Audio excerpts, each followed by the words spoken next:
Now you can start, ma'am. Okay. Good morning, students. My name is Simpi Bansal, and let's start our business law class today. In the last class, we had started with the Partnership Act LLP. Okay. इसी के continuation में हमारी second class है PPL LLP की. So this is unit 4. We have completed the 3 units before this.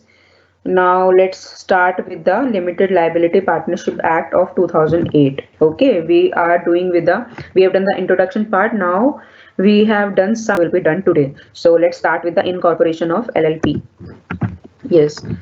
In the last class, I told you about the incorporation document and the LLP agreement. In this slide, I am going to show you some examples of LLP agreement and the incorporation document. If you click on these links, you will get the idea how the LLP agreement is formed and how the incorporation document looks like. Okay. Third document जो हमें करना था वो था subscribers statement. अब देखो ये क्या होता है. सब्सक्राइबर्स कौन होते हैं? बेसिकली जो फॉर्म को स्टार्ट करते हैं, एलएलपी को जो स्टार्ट करते हैं, ठीक है. तो वो पार्टनर्स, नॉर्मली ये जो सब्सक्राइबर्स होते हैं पार्टनर्स ही होते हैं.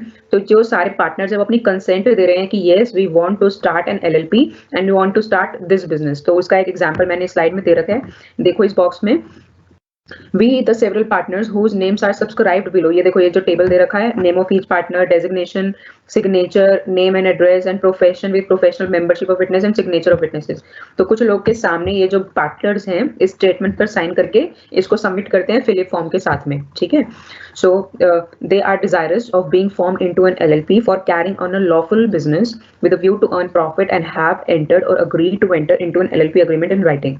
तो समझ में आ गया, ये इसकी कंसेंट है कि हाँ we want to start an LLP of this business and it will be a lawful business. We respectively agree to contribute money और अदर प्रॉपर्टी और अदर बेनिफिट और perform services for the LLP in accordance with the ELLP agreement. Particulars of which are stated against our respective names. तो हम कितना contribute कर रहे हैं ये सब कुछ आपको एलएलपी अग्रीमेंट में मिल जाएगा. We hereby give our consent to become a partner or designated partner and nominee or designated partner of the LLP pursuant to section 7 subclause 4 with 25(3)(c of the Limited Liability Partnership Act 2008. So basically subscriber statement, in subscriber statement all the partners are giving their consent that yes we want to form the LLP and we want to start this business which is a lawful business. ठीक है. तो या तो हम कुछ money contribute कर रहे हैं या कुछ सर्विसेज देंगे या कुछ प्रॉपर्टी लगाएंगे, इस तरीके से वो अपना कंसेंट इस फॉर्म में देते हैं. एलएलपी एग्रीमेंट मैंने आपको बताया था कि पार्टनर्स के बीच में क्या ड्यूटीज हैं, उनके क्या राइट्स होने चाहिए, म्यूचुअल ड्यूटीज क्या होनी चाहिए, अगर कोई कुछ करता है, किसी की डेथ हो जाती है तो पार्टनरशिप किस तरीके से काम करेगी, तो हर एक चीज किस तरीके का एग्रीमेंट है ये सब आपको एलएलपी एग्रीमेंट में मिलेंगे सारे क्लॉजेस. और इनकॉर्पोरेशन में आप सारी की सारी डिटेल्स देते हैं कि कौन पार्टनर्स हैं, क्या आपका बिजनेस है, कहाँ आपका रजिस्टर्ड ऑफिस है, इस तरीके से एक पूरी आउटलाइन देते हो आप इनकॉर्पोरेशन डॉक्यूमेंट में. जब ये फॉर्म्स आप सबमिट कर देते हो तो कुछ दिनों के बाद में आरओसी जो रजिस्ट्रार ऑफ कंपनीज हैं वो आपको मेल करके रिप्लाई करेंगे कि हाँ भैया आप इनकॉर्पोरेट हो रहे हैं और एक सर्टिफिकेट ऑफ इनकॉर्पोरेशन आपको इशू हो जाएगा. और अगर नहीं होता है तो क्या प्रॉब्लम है वो भी आरओसी आपको बताएंगे कि अब आपकी फर्म इनकॉर्पोरेट नहीं हो पा रही है, we can not issue you this incorporation certificate. तो उसका क्या क्या रीजन है उसे फिर से आप ठीक करके दोबारा से आप अप्लाई कर सकते हो, ठीक है. तो जब आपको मिल जाता है इनकॉर्पोरेशन सर्टिफिकेट उसका मतलब है now you are an LLP, you are registered, you are incorporated. और इनकॉर्पोरेशन से क्या हो जाता है, आपका एक स्टेटस आ चुका है, आपको आपकी LLP को एक अलग स्टेटस मिल जाता है. Now it enjoys the status of body corporate, ठीक है. तो एक कंपनी की तरह से या एक अलग एंटिटी को मिल जाती है which is separate from its member. तो मेंबर्स को अलग ट्रीट किया जाता है, LLP को एक अलग बिल्कुल लीगल पर्सन माना जाता है. और ये कब से स्टार्ट हो जाएगा, जिस डेट पे ही आपको सर्टिफिकेट ऑफ इनकॉर्पोरेशन इशू हो गया है. तो सर्टिफिकेट ऑफ इनकॉर्पोरेशन से आपके पास कुछ, आपका मतलब यहाँ पे LLP है, LLP के पास कुछ राइट्स आ जाते हैं, कुछ ड्यूटीज आ जाती हैं, कुछ ऑब्लिगेशंस आ जाती हैं. तो अब देखो अगर आप इनकॉर्पोरेट हो जाते हो आपके LLP, तो LLP के पास ये अधिकार है, it can sue and can be sued. किसी के ऊपर भी केस कर सकती है LLP अपने नाम से और कोई भी LLP के ऊपर केस कर सकता है अगर LLP कुछ गलत करती है. तो LLP can acquire, own, hold, develop और डिस्पोज ऑफ एनी एसेट और प्रॉपर्टी. तो अगर कोई जो पार्टनर्स हैं कोई भी एसेट खरीदते हैं फर्म के लिए LLP के लिए तो LLP के नाम पे खरीदी जाएगी. अगर कोई एसेट को सेल करते हैं तो वो LLP के नाम से ही सेल होगी, उसकी LLP की बैलेंस शीट से वो माइनस होगी, ना कि पार्टनर से, ठीक है. अगर LLP चाहे, उसके पार्टनर्स चाहे तो LLP के कॉमन सील हो भी सकते हैं, मतलब ये मैंडेटरी नहीं है but it can have a common seal. Common seal का मतलब कॉमन स्टैंप होना चाहिए. It can do such other acts and things as body corporate may lawfully do. तो जो भी एक बॉडी कॉर्पोरेट मतलब कोई भी एक लीगल पर्सन जो भी काम कर सकता है नहीं कर सकता है वो सबके सब यहाँ पर इस LLP के ऊपर भी एप्लीकेबल हो जाएंगे। तो ये सारी चीजें हो जाती हैं रजिस्ट्रेशन होने के बाद। मतलब रजिस्ट्रेशन का मतलब सिंपल है, now you are a legal person, एक सेपरेट एंटिटी आपकी LLP को मिल चुकी है। तो जो भी एक लीगल पर्सन कर सकता है, कर नहीं सकता, वो सारी चीजें आपकी LLP कर सकते हो, नहीं कर सकती है। ठीक है। Now registered office of LLP. Every LLP shall have a registered office. अब आप मुझे बताओ कि LLP का रजिस्टर्ड ऑफिस होने से उसका क्या फायदा है, और गवर्नमेंट ये क्यों चाहती है, रजिस्ट्रार ये क्यों चाहता है कि हर एक LLP का एक रजिस्टर्ड ऑफिस हो।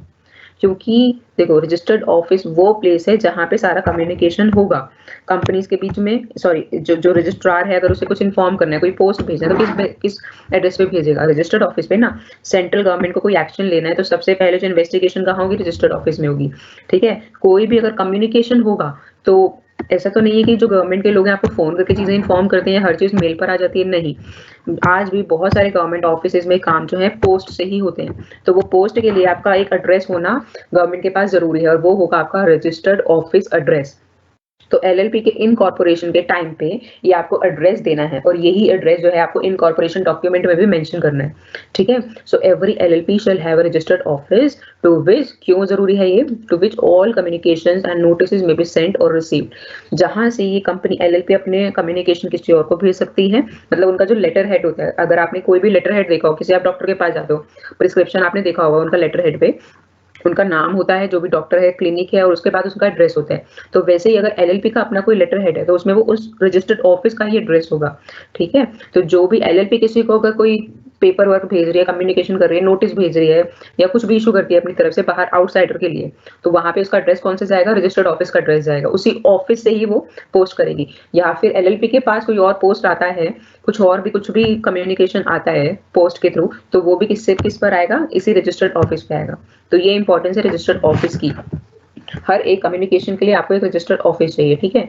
Manner of service of document, any document to LLP और its partner shall be sent by post. तो गवर्नमेंट को अगर कोई भी डॉक्यूमेंट भेजना है, रजिस्ट्रार को कोई भी डॉक्यूमेंट भेजना है, तो वो कैसे भेजेंगे, by post. LLP can declare any other address for the same purpose in form 12। अगर LLP को अपना वो एड्रेस चेंज करना है या किसी और पर्पस, कम्युनिकेशन पर्पस के लिए कोई और एड्रेस रखना है, तो वो आपको फॉर्म नंबर 12 में रजिस्ट्रार को सबमिट करना पड़ेगा। ठीक है। Now, if the LLP wants to change its registered office, then what is the procedure? How it can change its office?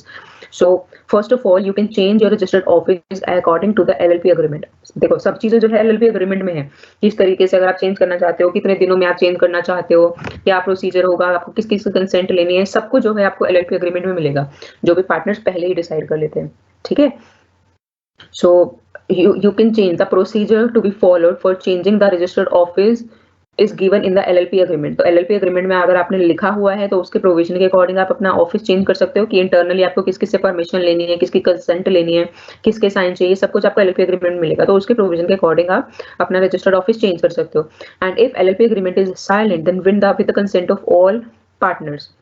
और अगर LLP अग्रीमेंट साइलेंट है तो सबकी कंसेंट, तो ये देखो मैंने आपको बताया था कि बहुत सारी चीजें जो LLP अग्रीमेंट में नहीं है वो आपको कहाँ पे मिलेंगी, पार्टनरशिप ये LLP एक्ट में मिल जाएंगी। तो LLP एक्ट में लिखा है कि अगर LLP अग्रीमेंट में इसके बारे में कुछ भी नहीं है तो आपको सब पार्टनर्स की कंसेंट लेनी पड़ेगी। ठीक है। और उसके बाद जो भी आपका नया ऑफिस होने वाला है और आप अपना पुराना ऑफिस छोड़ रहे हो, ये सबका नोटिस आपको भेजना पड़ेगा रजिस्ट्रार ऑफिस में। ठीक है। अब देखो, अब जो चेंज कर रहे हो आप, ऑफिस चेंज कर रहे हो, इसको आप 3 पार्ट्स में डिवाइड कर सकते हो। On the basis of the jurisdiction of ROC। ROC क्या है, रजिस्ट्रार ऑफ कंपनी। तो आपका जो रजिस्ट्रार है, देखो नॉर्मली हर एक स्टेट में एक रजिस्ट्रार ऑफ कंपनी है, लेकिन कुछ कुछ स्टेट जो बड़ी स्टेट्स हैं वहाँ पे 2 या उससे ज्यादा भी रजिस्ट्रार हो सकते हैं। तो देखो 3 तरीके से आप इसे डिवाइड कर सकते हो चेंज ऑफ रजिस्टर्ड ऑफिस को। पहला तो आप विद इन स्टेट ही आप अपने ऑफिस को चेंज करो। आप दिल्ली में हो, दिल्ली से ही एक लोकेशन से छोड़ के या एक डिस्ट्रिक्ट से दूसरे डिस्ट्रिक्ट में जा रहे हो, या फिर आप राजस्थान में हो और चुरू से लेकर आप जैसलमेर में जा रहे हो, मतलब इस तरीके से सेम ही स्टेट में आप चेंज करो। अब देखो सेम स्टेट में भी 2 केसेस हो सकते हैं, जब जिस पहले जहाँ पे थे आप उस एरिया का ROC अलग था और अब जिस नई जगह पे जा रहे हो उसका ROC अलग है विद इन स्टेट। या फिर दूसरा केस हो सकता है जिस जगह पे आप थे और जिस जगह पे आप जा रहे हो दोनों का जो ROC है सेम है। ROC का मतलब है रजिस्ट्रार ऑफ कंपनीज। ठीक है। अब तीसरा केस ये हो गया विद इन स्टेट के 2 केस। अब तीसरा केस हो गया जब आप एक स्टेट से दूसरे स्टेट में चेंज करो, तो ऑब्वियसली वहां पे तो रजिस्ट्रार चेंज हो ही जाएगा। ठीक है, तो अब तीनों केसेस में क्या प्रोविजंस हैं? पहला, with in same state with same ROC, जहां पे आरओसी भी सेम है, एक स्टेट के अंदर उस एरिया में ट्रांसफर करो जहां पे आपका एक उसी आरओसी का जुरिसडिक्शन है जिसमें पहले था। You can hold a meeting and pass a resolution affecting change in registered office. तो आप सबसे पहले तो ये आपका इंटरनल मैटर है, आप मीटिंग रखोगे और उसके बाद रेजोल्यूशन पास करोगे कि आप अपना रजिस्टर्ड ऑफिस चेंज करना चाहते हो। उसके बाद ऑफिस चेंज करने के 30 दिनों के अंदर अंदर आपको रजिस्ट्रार को नोटिस भेजना है। नोटिस कैसे भेजना है? Bye filing form 15। फॉर्म 15 आप भर के दिखाओगे, सबमिट करोगे आरओसी को 30 दिनों के शिफ्ट के अंदर अंदर। ठीक है, और इससे फॉर्म 15 है चेंज ऑफ रजिस्टर्ड ऑफिस के लिए। और उसके बाद आपको फॉर्म 3 में भी चेंजेस करने पड़ेंगे which is related to changes in LLP. तो फॉर्म 3 में अगर आप एलएलपी में कोई भी चेंज करते हो तो उसके लिए फॉर्म 3 सबमिट करना पड़ेगा। तो अब एलएलपी में देखो क्या चेंज आएगा, एलएलपी में भी आपका रजिस्टर्ड एड्रेस होता है, जब आप उसको चेंज कर रहे हो तो आपको फॉर्म 3 भी सबमिट करना पड़ेगा। सो 2 फॉर्म करने हैं आपको सबमिट, फॉर्म 15 और फॉर्म 3, और कुछ फीस लगेगी और ये सारे डॉक्यूमेंट 30 दिनों के अंदर आपको आरओसी को देना है। ठीक है, अब दूसरा केस है जब सेम स्टेट है लेकिन आरओसी अलग हो चुका है। उसी स्टेट में पहले जहां पे आपका ऑफिस था उसका आरओसी अलग था, नया आरओसी अलग है। तो ये सारे पॉइंट्स के साथ साथ आपको जो नया जहाँ पे आरओसी आपका जो नए एरिया का जो आरओसी है नए ऑफिस का, उसको भी आपको ये नोटिस भेजना पड़ेगा कि yes we are shifting our address to your jurisdiction. ठीक है, तीसरा केस, जब आप शिफ्ट कर रहे हो अपना रजिस्टर्ड ऑफिस एक स्टेट से दूसरी स्टेट में, उस केस में क्या होगा? In addition to the above points, obtain consent of all creditors before sending notice to ROC. तो ये नोटिस रजिस्टर्ड ऑफिस को अपना नोटिस भेजने से पहले आपको सारे क्रेडिटर्स की कंसेंट भी लेनी पड़ेगी। देखो ये बहुत इंपॉर्टेंट है, जिससे भी आपने उधार ले रखा है उनकी कंसेंट के बिना आप दूसरे स्टेट में ट्रांसफर नहीं कर सकते। और जब वो अपनी कंसेंट देंगे, वो अपना अप्रूवल दे देंगे कि हाँ हो जाओ, तभी आप दूसरे स्टेट में शिफ्ट कर सकते हो। मतलब एक स्टेट से दूसरे स्टेट में शिफ्ट करना एक मुश्किल प्रोसेस है। ठीक है, तो जब क्रेडिटर्स अपनी कंसेंट दे देंगे, वो कहेंगे ठीक है भैया अप्रूवल दे दिया कि जाओ, तो ही तुम आगे का प्रोसीजर स्टार्ट कर सकते हो। ठीक है, और उसके बाद क्या करोगे? तुम अपना नोटिस भेजोगे आरओसी को, दोनों जगह के आरओसी को, जहाँ पे पुराना ऑफिस था और जहाँ पे नया आप शिफ्ट करने वाले हो नए स्टेट में। और उस नोटिस के 21 दिनों के अंदर, जिस दिन लेट से आपने 1 जनवरी को नोटिस भेजा आरओसी को, दोनों आरओसी को, उसके 21 दिनों के अंदर मतलब 21 जनवरी तक आपको ये न्यूज कि आपका ऑफिस आप चेंज कर रहे हो, 2 न्यूज़पेपर में भी अपना नोटिस देना पड़ेगा। और उसमें से एक न्यूज़पेपर उस जगह पे होना चाहिए जिस जगह पे आप जा रहे हो, वहां का लोकल का न्यूज़पेपर होना चाहिए, वहां की लोकल लैंग्वेज में। ठीक है, तो ये प्रोसीजर है अपना रजिस्टर्ड ऑफिस चेंज करने का। और अगर आप इसमें से कोई प्रोसीजर भी फॉलो नहीं करते हो, सो यहाँ पे आपको पीनल कॉन्सिक्वेंसेस फॉलो करने पड़ेंगे, उठाने पड़ेंगे। So penal consequences for non compliance with procedural requirement. तो अगर आप प्रोसीजर की जो रिक्वायरमेंट्स है उनको पूरा नहीं करते हो, नॉन कंप्लाई करते हो, तो क्या पेनल्टी होगी आपके पास ऊपर? 2000 से लेके 25,000 लग सकता है एलएलपी के ऊपर और हर एक पार्टनर के ऊपर। मतलब अगर 5 पार्टनर हैं, 5 पार्टनर पे 20,000 हो गया, तो 1 लाख रुपया पार्टनर्स का और एलएलपी का अलग। और इस चीज का ध्यान रखना, जो भी पेनल्टी एलएलपी पे लग रही है उसको कौन उठाएगा? Designated partner. तो एलएलपी का मतलब, एलएलपी की लायबिलिटीज का मतलब है लायबिलिटी फॉर डेजिग्नेटेड पार्टनर्स। ठीक है, तो यहाँ पे हमारा ये वाला चैप्टर खत्म होता है, incorporation of LLP. I hope ये आपको समझ आ गया होगा अच्छे से। तो अब हम नया चैप्टर स्टार्ट करते हैं, which is partners, their relations and their liabilities. क्या क्या पार्टनर्स के बीच में रिलेशंस हैं, किस तरीके से कौन कौन पार्टनर बन सकता है, कौन कौन नहीं बन सकता, और क्या क्या उनकी लायबिलिटीज हैं, रिस्पॉन्सिबिलिटीज हैं। ठीक है, सो सबसे पहले कौन कौन पार्टनर बन सकता है, कौन कौन पार्टनर नहीं बन सकता है, और आपको क्या करना पड़ेगा पार्टनर बनने के लिए। First thing is who can be a partner in an LLP. तो कोई भी एक इंडिविजुअल बन सकता है, चाहे मैं आप, कोई भी एक इंडिविजुअल एलएलपी का पार्टनर बन सकता है, या फिर इंडिविजुअल के अलावा एक कंपनी भी एलएलपी की पार्टनर हो सकती है। ठीक है, फॉर एग्जांपल पेटीएम एक कंपनी है और अगर वो किसी एलएलपी में इन्वेस्ट करना चाहती है तो वो भी एक एलएलपी का पार्टनर बनके उसमें इन्वेस्ट कर सकती है। ठीक है, और यहाँ पे कंपनी कोई भी हो सकती है, फॉरेन भी और इंडियन कंपनी भी। अब एक एलएलपी, कोई और एलएलपी भी इस एलएलपी का पार्टनर हो सकता है। ठीक है, मतलब सपोज मेरी एक अपनी एलएलपी है और मैं किसी और एक नई एलएलपी आ रही है, मुझे लग रहा है उसका कॉन्सेप्ट अच्छा है, तो मैं उसमें भी अपना, मेरी एलएलपी उसमें भी अपना पैसा इन्वेस्ट कर सकती है। ठीक है, तो वो एलएलपी कोई फॉरेन एलएलपी भी हो सकती है या फिर कोई इंडियन रजिस्टर्ड एलएलपी भी हो सकती है। अब यहाँ पे दो चीजें हैं जो एलएलपी के पार्टनर नहीं हो सकती, ये मेंशन किया है गवर्नमेंट ने अपने रूल्स में, नोटिफिकेशंस में। तो ये है एचयूएफ, हिंदू अनडिवाइडेड फैमिली, और पार्टनरशिप फर्म, जो ट्रेडिशनल पार्टनरशिप फर्म की हम बात करते हैं, partnership firm registered under the act 1932, वो कोई भी पार्टनरशिप फर्म इसकी मेंबर या फिर इसकी पार्टनर नहीं बन सकते, can not become it's partner. तो इस चीज का ध्यान रखेंगे आप। तो आप पहले ये ध्यान रखो कि कौन कौन बन सकता है, और उसके अलावा जो भी चीजें आएंगी, कोई ट्रस्ट है या कुछ भी है, वो नहीं बन सकते एलएलपी के मेंबर्स या पार्टनर्स। तो तीन चीजें कौन कौन सी, एलएलपी फॉरेन या इंडियन, कंपनी फॉरेन या इंडियन, या कोई भी individual can become the partner of an LLP. ठीक है। Now how to become a partner of LLP. देखो कौन हो सकता है एलएलपी का पार्टनर, जिसका भी नाम इनकॉर्पोरेशन डॉक्यूमेंट में होगा। सो पहली चीज है, जब आपका इनकॉर्पोरेशन डॉक्यूमेंट बन रहा है, मतलब at the starting of the LLP, you can subscribe your name in the incorporation document and can become the partner of LLP. तो अगर आप पार्टनर बनना चाहते हो तो आपका नाम इनकॉर्पोरेशन डॉक्यूमेंट में होना चाहिए। If the name is present in incorporation document, that means you are a partner. तो ये बात हो गई जब कंपनी अभी एलएलपी अभी स्टार्ट नहीं हुई है। दूसरी चीज है, जब एलएलपी स्टार्ट हो जाएगी, तब अगर कोई एक आउटसाइडर पार्टनर बनना चाहता है तो by agreement in accordance with the conditions and requirements of LLP agreement. तो ये अगर कोई और आउटसाइडर एलएलपी का पार्टनर बनना चाहता है तो he has to follow the agreements, conditions and requirements of LLP agreement.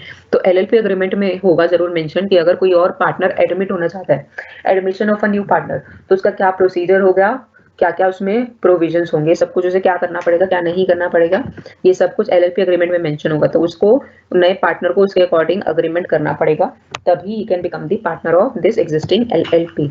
ठीक है। थर्ड क्लास है disqualification of becoming a partner. आप पार्टनर नहीं बन सकते। कब नहीं बन सकते? When you are of unsound mind, मतलब आप mentally you are not fit to take decisions, so you can not become a member और partner. When you are insolvent, देखो इंसॉल्वेंट का मतलब क्या होता है, यू आर अनेबल टू पे योर डेट्स, और गवर्नमेंट ने, कोर्ट ने आपको इंसॉल्वेंट डिक्लेयर कर दिया है।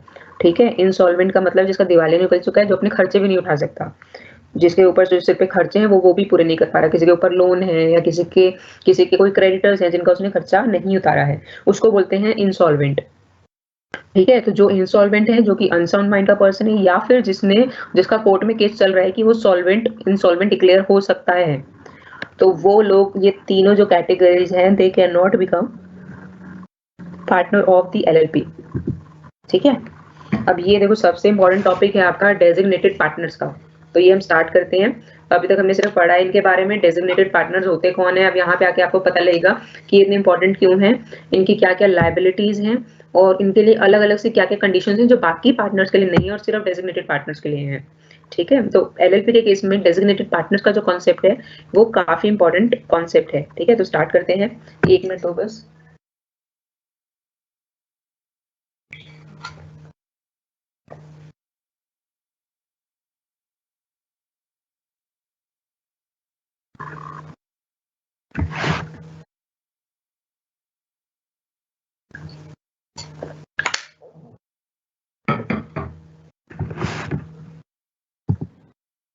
मैं एक बार देखती हूँ, शायद एक कैमरे का कुछ प्रॉब्लम यहाँ से हो।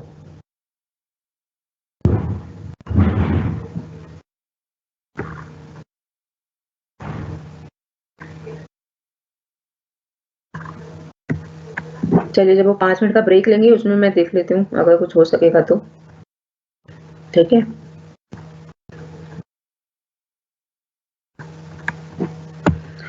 चलो तो स्टार्ट करते हैं डेजिग्नेटेड पार्टनर्स, और इसके बारे में हम अभी तक तो काफी बार पढ़ चुके हैं। तो सबसे पहले तो कितने नंबर पार्टनर्स के हो सकते हैं डेजिग्नेटेड पार्टनर्स के। देखो मिनिमम तो आपको पता है 2 हो सकते हैं, 2 से कम एक पार्टनर नहीं हो सकता डेजिग्नेटेड पार्टनर एक भी एलएलपी में। कम से कम 2 होंगे, और उसके बाद आप कितने ही डेजिग्नेटेड पार्टनर्स को रख सकते हो।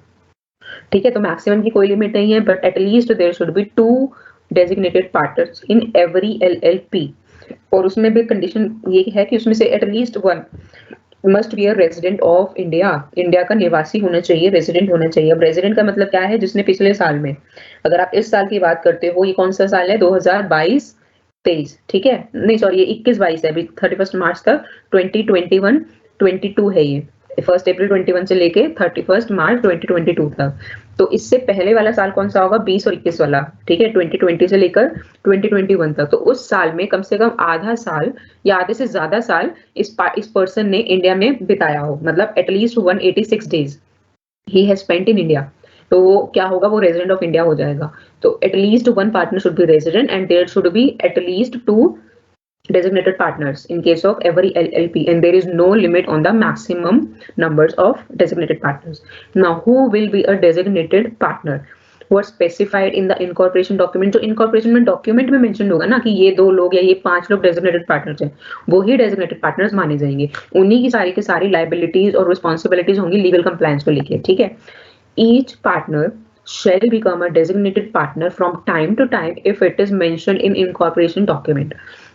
तो कुछ लोग क्या करते हैं, इनकॉर्पोरेशन डॉक्यूमेंट में लिखवा लेते हैं कि time to time on rotation basis, अभी ये 2 पार्टनर हैं, उसके बाद लेट से 5 पार्टनर्स के नाम हैं A B C D E. तो अभी ए बी जो है डेजिग्नेटेड पार्टनर्स हैं 2 सालों के लिए, 2 सालों की एक्सपायरी के बाद सी डी हो जाएंगे और उसकी एक्सपायरी के बाद फिर से ई ए हो जाएंगे पार्टनर्स, डेजिग्नेटेड पार्टनर। तो ये भी आप डिसाइड कर सकते हो, इनकॉर्पोरेशन डॉक्यूमेंट में एलएलपी में ये मेंशन होगा। सो एनी पार्टनर में become a designated partner in accordance with the LLP. तो और अगर आप अपने डेजिग्नेटेड पार्टनर को चेंज करना चाहते हो तो उसमें भी एलएलपी में वो प्रोविजंस होंगे कि किस तरीके से कौन पार्टनर जो है नया डेजिग्नेटेड पार्टनर हम बना सकते हैं उसको, ठीक है। So if a body corporate is a partner of LLP, their nominee can act as designated partners. तो एक एलएलपी में अगर कोई और कंपनी या फिर कोई और एलएलपी ही उसके पार्टनर है तो उनका कोई नॉमिनी भी आपका डेजिग्नेटेड, आपकी एलएलपी का डेजिग्नेटेड पार्टनर हो सकता है। तो सिंपल बात क्या है, एलएलपी में एक बॉडी कॉर्पोरेट, एक कंपनी या फिर एक एलएलपी भी डेजिग्नेटेड पार्टनर हो सकती है, जरूरी नहीं है कि वो इंडिविजुअल ही हो, ठीक है। तो ये है who will be a designated partner. Now next is a partner shall intimate his consent to the LLP to become a designated partner. अगर सपोज 5 पार्टनर्स हैं, मैं भी किसी एलएलपी की पार्टनर हूँ और मैं नॉर्मल पार्टनर हूँ and I want to become a designated partner, तो मुझे अपनी कंसेंट एलएलपी को देनी पड़ेगी। एलएलपी मतलब अपनी पार्टनरशिप फर्म को बताना पड़ेगा कि yes I want to become a designated partner, ठीक है। Only then I can become it. Filing of particulars with ROC. अब देखो आपको आरओसी को भी इन्फॉर्म करना पड़ेगा, मतलब जो सबसे ज्यादा रिस्पॉन्सिबिलिटी है डेजिग्नेटेड पार्टनर्स की है। गवर्नमेंट जो है किसको लायबल ठहराएगी हर चीज के लिए? डेजिग्नेटेड पार्टनर्स को। तो गवर्नमेंट को आप किस तरीके से बताओगे? आपको हर बार जब भी आपके डेजिग्नेटेड पार्टनर्स चेंज हो रहे हैं तो आपको गवर्नमेंट को ये चीज बतानी पड़ेगी, ठीक है। So file with the registrar the particulars of every individual who has given his consent in form 4. तो आपको रजिस्ट्रार के सामने ये फॉर्म 4 सबमिट करके सेंड करना पड़ेगा ऑनलाइन ही, ठीक है, कि आप अपना डेजिग्नेटेड पार्टनर चेंज कर रहे हो। तो नए डेजिग्नेटेड पार्टनर की सारी इंफॉर्मेशन फॉर्म 4 में होगी।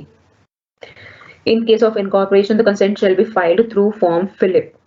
अब देखो ये फिलिप, अगर आप इनकॉर्पोरेशन, जो पहला पॉइंट है वो इनकॉर्पोरेशन के बाद का पॉइंट है, जो दूसरा पॉइंट है वो इनकॉर्पोरेशन के टाइम के फॉर्म पार्ट का टाइम का ही फॉर्म है कि टाइम इनकॉर्पोरेशन की टाइम की बात है कि उस टाइम पे कौन कौन डेजिग्नेटेड पार्टनर्स हैं, उनकी कंसेंट आप फिलिप फॉर्म में ही मांगेंगे कि भैया कौन कौन से पार्टनर डेजिग्नेटेड पार्टनर्स हैं और उनकी कंसेंट है या नहीं, ठीक है। तो वहां पे आप मेंशन कर सकते हो फिलिप फॉर्म में ही। लेकिन अगर इनकॉर्पोरेशन के बाद अगर कोई पार्टनर डेजिग्नेटेड पार्टनर बनना चाहते हैं तो उसे अपनी कंसेंट देनी पड़ेगी फॉर्म 4 में, ठीक है, तभी वो डेजिग्नेटेड पार्टनर्स माने जाएंगे गवर्नमेंट से। Now who can not be appointed as designated partner, किस किस को आप डेजिग्नेटेड पार्टनर नहीं बना सकते? Adjudged insolvent in any time preceding 5 year. तो पिछले 5 सालों में, अगर सपोज कोई आज अप्लाई करता है तो आज से पिछले 5 सालों तक कोई ऐसा पर्सन जिसे इंसॉल्वेंट डिक्लेयर किया गया हो कभी भी, वो ये नहीं बन सकता डेजिग्नेटेड पार्टनर, ठीक है। सस्पेंड्स और suspended payment to creditors in preceding 5 year. किसी कोई ऐसा इंसान जिसने अपने क्रेडिटर्स को पेमेंट देने से मना कर दिया हो, मतलब पहला केस तो ये है जब कोर्ट में केस जा चुका है और कोर्ट ने कह दिया भी आप इंसॉल्वेंट हो। दूसरा केस वो है जब आप कोर्ट ने आपको डिक्लेयर नहीं करा इंसॉल्वेंसी, आपको जो केस है नॉन पेमेंट का कोर्ट में नहीं गया लेकिन फिर भी आपने क्रेडिटर्स को पे नहीं करा है, या और उनके साथ में कोई कंपोजिशन, कोई सेटलमेंट भी नहीं करा है। सेटलमेंट कर दिया है तो ठीक है आप बन सकते हो, लेकिन सेटलमेंट भी नहीं करा और उसके बाद क्रेडिटर्स को पे भी नहीं करा 5 सालों में पिछले, तो आप डेजिग्नेटेड पार्टनर नहीं बन सकते, ठीक है। या तो आपको कोर्ट ने सजा सुनाई है किसी ऑफेंस में जो कि 6 साल से ज्यादा की है, तो तब भी आप नहीं बन सकते हो। या फिर सेक्शन 30 के अंदर इसी एक्ट, ये जो एलएलपी एक्ट है उसके अंदर सेक्शन 30 है जिसमें आप फ्रॉडुलेंट एक्टिविटी अगर आपने करी है उसके लिए आपको सजा मिलती है, you are convicted by court, उसके लिए अगर आपको सजा मिलती है तो भी आप डेजिग्नेटेड पार्टनर बन नहीं सकते हो, you are not eligible to be appointed as designated partner. तो ये 4 केसेस हैं जब आप किसी एलएलपी के डेजिग्नेटेड पार्टनर बनने के लिए एलिजिबल नहीं है, ठीक है। नेक्स्ट रिक्वायरमेंट देखो क्या है, designated partner identification number requirements. जो भी पार्टनर्स अपने आप को डेजिग्नेटेड पार्टनर्स कहलवाना चाहते हैं या बनना चाहते हैं, it is required that each designated partner should have this DPIN, designated partner identification number. Okay, so this is issued by the registrar. तो ये देखो अब इसकी क्या क्या रिक्वायरमेंट्स हैं। Every designated partner shall obtain DPIN from central government. तो central government से आपको DPIN मिलेगा और आपको उसके लिए अप्लाई करना है, तभी आप डेजिग्नेटेड पार्टनर बन पाओगे, मतलब आपके पास ये DPIN होना चाहिए। सो DPIN is 8 digit number, 8 digit का नंबर है, जैसे कि आधार कार्ड पे आधार नंबर होता है ना, तो वैसे ही इस DPIN कार्ड पर भी आपका 8 डिजिट का नंबर होगा, which helps the government to keep track of the designated partner. तो उस नंबर से गवर्नमेंट आपकी डेजिग्नेटेड पार्टनर की हर एक एक्टिविटी को ट्रैक कर सकती है कि आप कितने LLPs में काम करते हो, कितने LLPs के डेजिग्नेटेड पार्टनर्स हो, ठीक है। So only a single DPIN is required for an individual irrespective of number of partnerships in LLP held by them. तो एक इंसान के लिए, एक इंडिविजुअल के लिए एक ही DPIN होगा, उससे मैटर नहीं करता कि वो इंसान कितनी LLPs में इंगेज है। सपोज मेरा नाम सिंपी बंसल है, मेरे पास एक DPIN है और मैं आज के टाइम पे 5 LLPs की डेजिग्नेटेड पार्टनर हूँ या फिर 5 LLP से एसोसिएटेड हूँ। तो ऐसा नहीं कि मेरे पास 5 DPIN होंगे, नहीं, मेरे पास वो एक ही DPIN होगा, उसी के बेसिस पे ही मैं पांचों LLPs की डेजिग्नेटेड पार्टनर बन सकती हूँ, ठीक है। और उसी नंबर के थ्रू ही सेंट्रल गवर्नमेंट ट्रैक करेगी कि मैं कहाँ पर क्या कर रही हूँ और कितनी जगह पे कितनी पार्टनरशिप्स में इंगेज्ड हूँ। The life of DP number is lifetime of the applicant, so it is valid for the lifetime of the applicant। तो जब तक आप जिंदा हो, जब तक वो इंडिविजुअल जिंदा है, तब तक ये DPIN आपका वैलिड रहेगा। उसके बाद जैसे ही आपकी डेथ हुई तो DPIN भी खत्म हो जाएगा आपका, ठीक है। सो it is valid for the life time of the applicant. ऐसा नहीं कि टाइम टू टाइम आपको इसे रिन्यू कराना पड़ेगा या इसकी लाइफ को एक्सटेंड कराना पड़ेगा, नहीं, एक बार आपको मिल गया DPIN और अब इसका ये अवेलेबल होगा पूरी लाइफ आपके पास, ठीक है। तो DPIN is allotted through form FiLLiP at the time of incorporation. तो जैसे ही आपने इनकॉर्पोरेशन के अप्लाई किया फॉर्म फिलिप के थ्रू, तो DPIN will be allotted to you by the registrar. तो रजिस्ट्रार आपको DPIN नंबर सेंड कर देगा, In case of an existing LLP, an application is sent electronically through form DIR3 for obtaining DPIN। तो अब देखो मैंने आपको बताया डेजिग्नेटेड पार्टनर एक तो इनकॉर्पोरेशन के टाइम पर होते हैं या फिर बाद में आप उसे चेंज भी कर सकते हो, किसी और को डेजिग्नेटेड पार्टनर बनाना है, कोई और बनना चाहता है, तो उस केस में क्या होगा, you have to fill form DIR3 and submit it to the registrar. So this is done electronically, ठीक है। In that way you can get the DPIN and can become the designated partner। In case of any change in particulars of designated partner, intimate such change in form 6 within a period of 30 days of such change। अगर अपने designated partners के particulars में, लेकिन suppose किसी designated partner का address change हो गया, शादी के बाद उसने अपना नाम चेंज करवा लिया है, कुछ भी ऐसा कुछ भी चेंजेस हो रहे हैं डेजिग्नेटेड पार्टनर के पर्टिकुलर्स में, तो उसे वो चेंजेस को इन्फॉर्म करना है 30 डेज के अंदर। चेंज के 30 डेज के अंदर ही आपको इन्फॉर्म करना है थ्रू फॉर्म नंबर 6, ठीक है। तो DIR3 और form number 6। Now the role, the liabilities and the vacancy. सबसे पहले रोल क्या है डेजिग्नेटेड पार्टनर का। देखो ये जो डेजिग्नेटेड पार्टनर है, हर पार्टनर के जैसे इसका मैनेजमेंट में भी से होगा, ये मैनेजमेंट में भी पार्टिसिपेट करेगा। सो responsibility for management along with other partners of the LLP। So it is the designated partner is also responsible for the management of that LLP along with other partners, ठीक है। तो ये भी उतना ही responsible होगा जितना कि दूसरे पार्टनर्स होंगे मैनेजमेंट में। ये हो गई पहली चीज, पहला रोल। दूसरा रोल क्या है, he is accountable, he is answerable for legal compliance. अगर कोई भी लीगल चीज LLP नहीं करती है, मतलब लेट्स से उसे टाइमली अपने पेपर सबमिट करने हैं, कोई एक्स पेपर सबमिट करना है, ये गवर्नमेंट का रेगुलेशन है, गवर्नमेंट का प्रोविजन है, और अगर वो पेपर टाइमली सबमिट नहीं हुआ तो गवर्नमेंट किसकी गर्दन पकड़ेगी, डेजिग्नेटेड पार्टनर की, because these two at least 2 designated partners are responsible for legal compliance. तो लीगल प्रोविजन सारे के सारे फॉलो हो इनकी वर्किंग में, LLP की वर्किंग में, ये इंश्योर करना किसका काम हो जाएगा, डेजिग्नेटेड पार्टनर का, क्योंकि अगर कोई भी लीगल कंप्लायंस पूरा नहीं होता, नॉन कंप्लायंस हो जाता है या फिर हाफ कुछ काम होता है, पूरा नहीं हुआ लीगल वर्क, उस केस में कौन सबसे ज्यादा रिस्पॉन्सिबल होगा? Designated partner. ठीक है। नाउ द लायबिलिटीज, अब क्या क्या लायबिलिटीज हैं? The designated partners are responsible for legal compliance, ये हम कर चुके हैं। They are also responsible for all acts, matters, things included finding of the document, report, statement, etc. in accordance with the provision of this act. So इनकी क्या responsibility है? ये देखना, ये इंश्योर करना है कि हर कोई जो एक्ट है या कोई भी जो डॉक्यूमेंट है, रिपोर्ट है, प्रॉपर प्रोविजन के अकॉर्डिंग चीजें हो रही हैं कि नहीं हो रही हैं। ठीक है। तो सारी की सारी कहानियां जाती है लीगल कंप्लायंस की। तो सारा पेपर वर्क लीगली हो रहा है कि नहीं हो रहा, सारे लीगल प्रोविजंस फॉलो किए जा रहे हैं कि नहीं किए जा रहे, ये देखना किसका काम है? डेजिग्नेटेड पार्टनर का। उसी की रिस्पॉन्सिबिलिटी है, उसी की ड्यूटी है। Liable to all penalties imposed on LLP in case of contravention of any provision. So he is liable for all the penalties. अगर कोई भी गवर्नमेंट उसके ऊपर LLP के ऊपर पेनल्टी लगाती है, अगर आपने कोई भी प्रोविजन लीगली फॉलो नहीं करा, तो उस केस में कौन लायबल होगा? इस केस में the designated partners personally will be liable. तो उन पेनल्टीज के लिए कौन भरपाई करेगा? Designated partner. तो इन्हीं की जिम्मेदारी है देखना लीगल कंप्लायंस, और लीगल कंप्लायंस नहीं होता उस केस में जो पेनल्टी इंपोज होगी वो भी किस पर होगी? डेजिग्नेटेड पार्टनर्स पर। तो अब समझ रहे हो कितने इंपॉर्टेंट है ये दो डेजिग्नेटेड पार्टनर्स। सारी जिम्मेदारियां इनके ऊपर हैं, सारा रिस्क इनका है, सारी रिस्पॉन्सिबिलिटीज, ज्यादातर रिस्पॉन्सिबिलिटीज भी इनके ऊपर है। तो बहुत ही वाइजली अगर आप अपनी फर्म खोलते हैं तो बहुत ही वाइजली आपको चूज करना पड़ेगा कि कौन आपकी फर्म में डेजिग्नेटेड पार्टनर होगा और कौन नॉर्मल पार्टनर्स होंगे, क्योंकि ये बहुत ही जिम्मेदारी का काम है। ठीक है। Now, the law places extra responsibility on designated partners. तो आपको पता लग रहा होगा पार्टनर्स के लिए ऐसी कोई रिस्पॉन्सिबिलिटी नहीं है।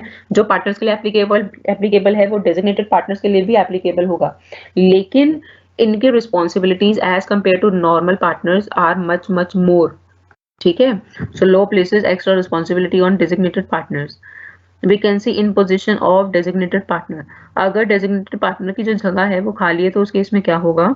30 days time to fill up the vacancy in the vacant post. तो 30 दिनों का आपको टाइम मिलता है कि आप जब से पोजीशन खाली हुई है तब से आपको उस डेजिग्नेटेड पार्टनर से, किसी भी एक डेजिग्नेटेड पार्टनर से इसको फिल करना है। मतलब कम हर टाइम पे दो तो पार्टनर होने चाहिए। ठीक है। And if at any time there is only one designated partner, each partner shall be deemed to be a designated partner. और अगर किसी टाइम पे सिर्फ, जैसे कि हमारी कंडीशन है कि कम से कम दो होने चाहिए, सपोज एक ने रिजाइन कर दिया और एक ही डेजिग्नेटेड पार्टनर से काम चला रही है फर्म, तो अगर वो सिंगल डेजिग्नेटेड पार्टनर एटलीस्ट 6 महीने तक इसी तरीके से काम चलता रहा, मतलब यहाँ पे you are not following the law, ये यहाँ पे नॉन कंप्लायंस ऑफ लॉ है, आपको उससे चाहिए दो या उससे ज्यादा और आप एक से काम चला रहे हो, उस केस में भी क्या पेनल्टी है? Each partner shall be deemed to be as designated partner. तो हर पार्टनर को डेजिग्नेटेड पार्टनर घोषित कर दिया जाएगा और फिर सबकी रिस्पॉन्सिबिलिटी हो जाएगी लीगल कंप्लायंस। समझ रहे हो? तो वैकेंसी भी नहीं होनी चाहिए डेजिग्नेटेड पार्टनर की पोजीशन पर, क्योंकि एक बहुत इंपॉर्टेंट पोजीशन है, रोल है।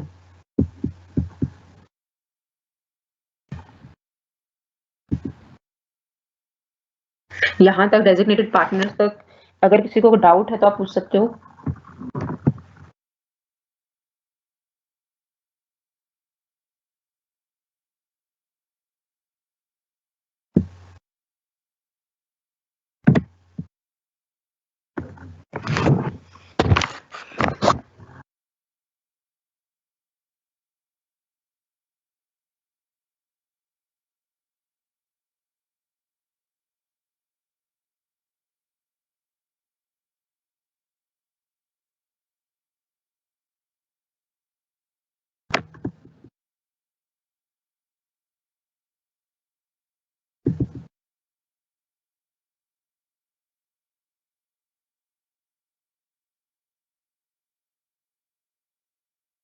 महविश सिराज, कॉमन सील का मतलब होता है सिंपल स्टैंप, जो हर एक, अगर आपका कोई भी डॉक्यूमेंट जाएगा आपकी एलएलपी का तो उस पे वो स्टैंप लगेगी, उसको बोलते हैं कॉमन सील।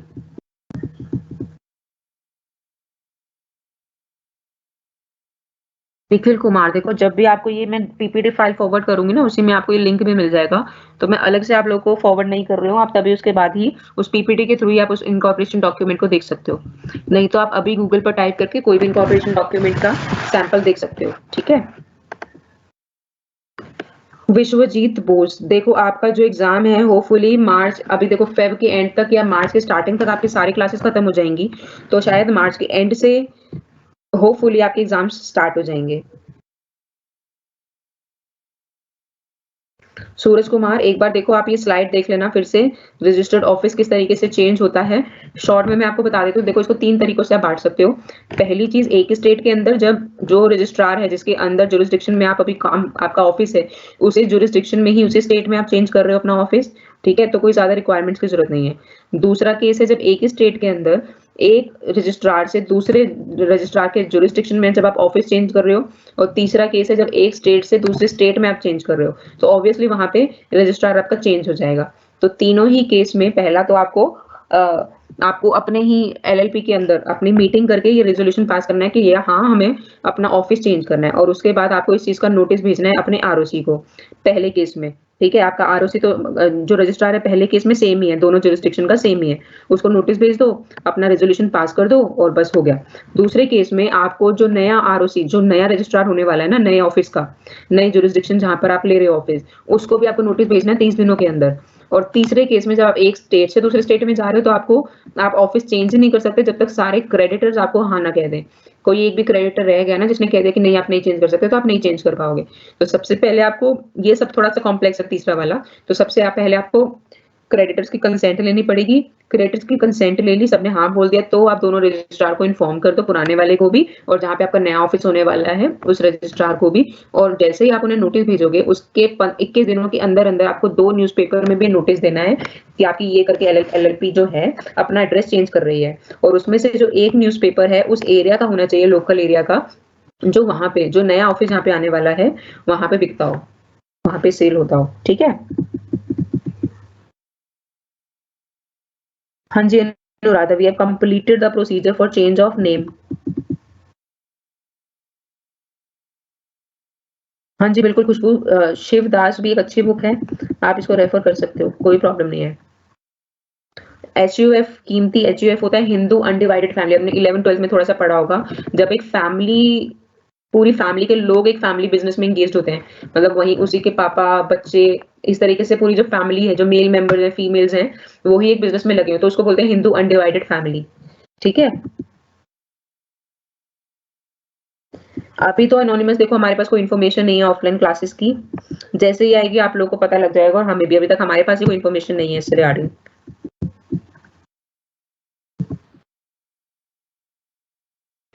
नहीं, इनके कोई बेनिफिट्स नहीं है डेजिग्नेटेड पार्टनर होने के, इनकी सिर्फ लायबिलिटीज एंड रिस्पॉन्सिबिलिटीज हैं।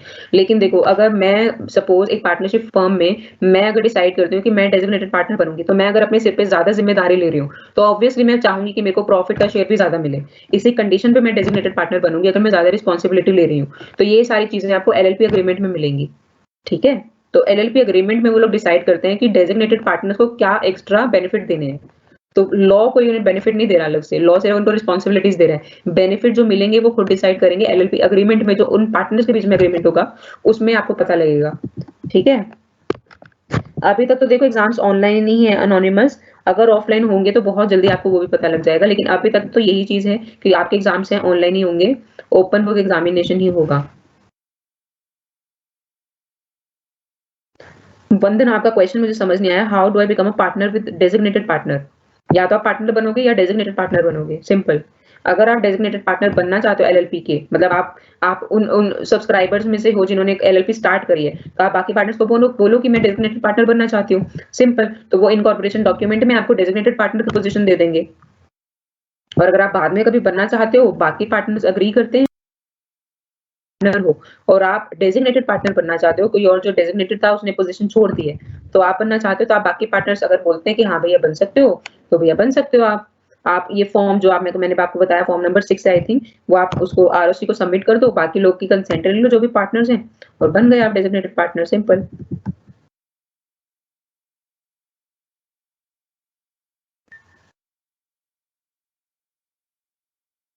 देखो अनोनिपस, हमारे पास, आप चाहते हो कि मैं कोई प्रीवियस ईयर का क्वेश्चन पेपर डिस्कस करूं कि किस तरीके से आंसर्स लिखने हैं, देखो इसके लिए हमारे पास देखो मुझे मेरे पास बहुत ही हर एक टीचर के पास बहुत ही लिमिटेड क्लासेस होती हैं कि हम आपका कोर्स कंप्लीट कर पाएँ, ठीक है?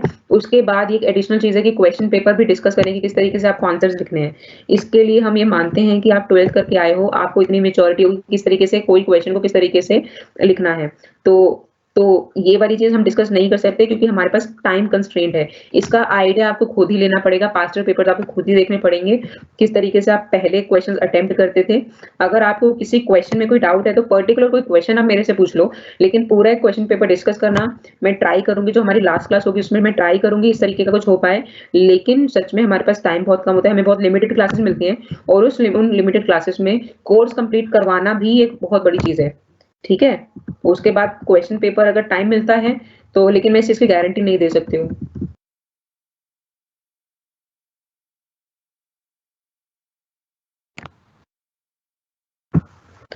श्रेया, मैं आपको राहुल प्रसाद का नंबर दे देती हूँ।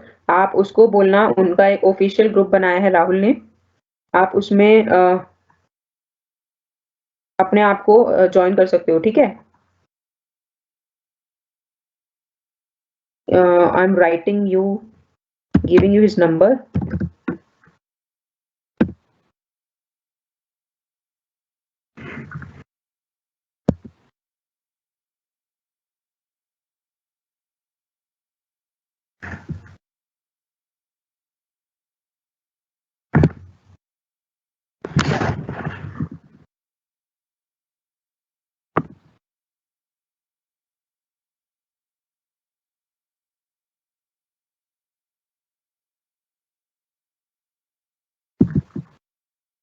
मोहम्मद अमानुल्लाह, देखो हम सिलेबस के अकॉर्डिंग ही क्लासेस हमारी चल रही हैं, ठीक है? तो डोंट वरी, जो मैं आपको करवा रही हूँ आप उसे ही कवर कर लेना एग्जाम्स में। सिलेबस की टेंशन नहीं लो, आपका सिलेबस पूरा हो जाएगा और जो मैं पढ़ा रही हूँ आप उसी चीज़ को फॉलो करो, वही आपका सिलेबस है।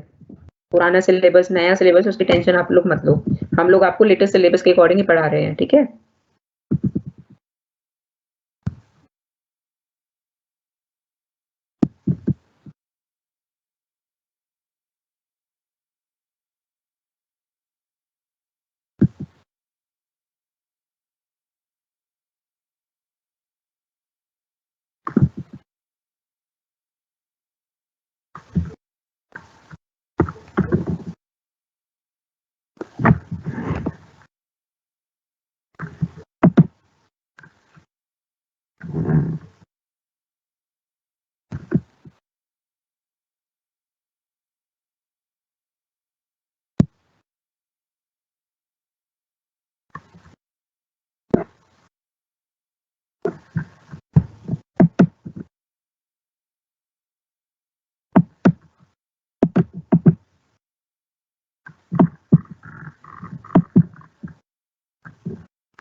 चलो तो डेजिग्नेटेड पार्टनर्स हमारा हो चुका है।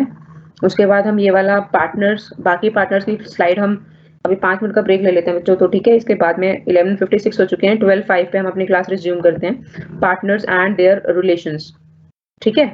चलो तो 12:05 पर मिलते हैं, तब तक के लिए गुड बाय।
शेयर कर दीजिए मैम। हाँ ठीक है सर।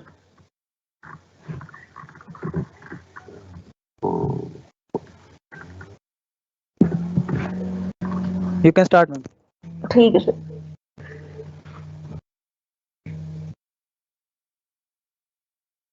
हाँ जी स्टूडेंट्स, तो स्टार्ट करते हैं। हम डेजिग्नेटेड पार्टनर्स कर चुके हैं, ठीक है। तो अभी हम स्टार्ट करते हैं। जो रिमेनिंग पार्टनर्स हैं उनका क्या क्या रिस्पॉन्सिबिलिटीज होती है, क्या क्या लाइबिलिटीज होती हैं टुवर्ड्स एलएलपी और टुवर्ड्स अमंग ईच अदर, एक दूसरे के साथ में, एक दूसरे के लिए और एलएलपी के लिए, ठीक है। तो let's start with the partner and the relations towards LLP and towards other partners.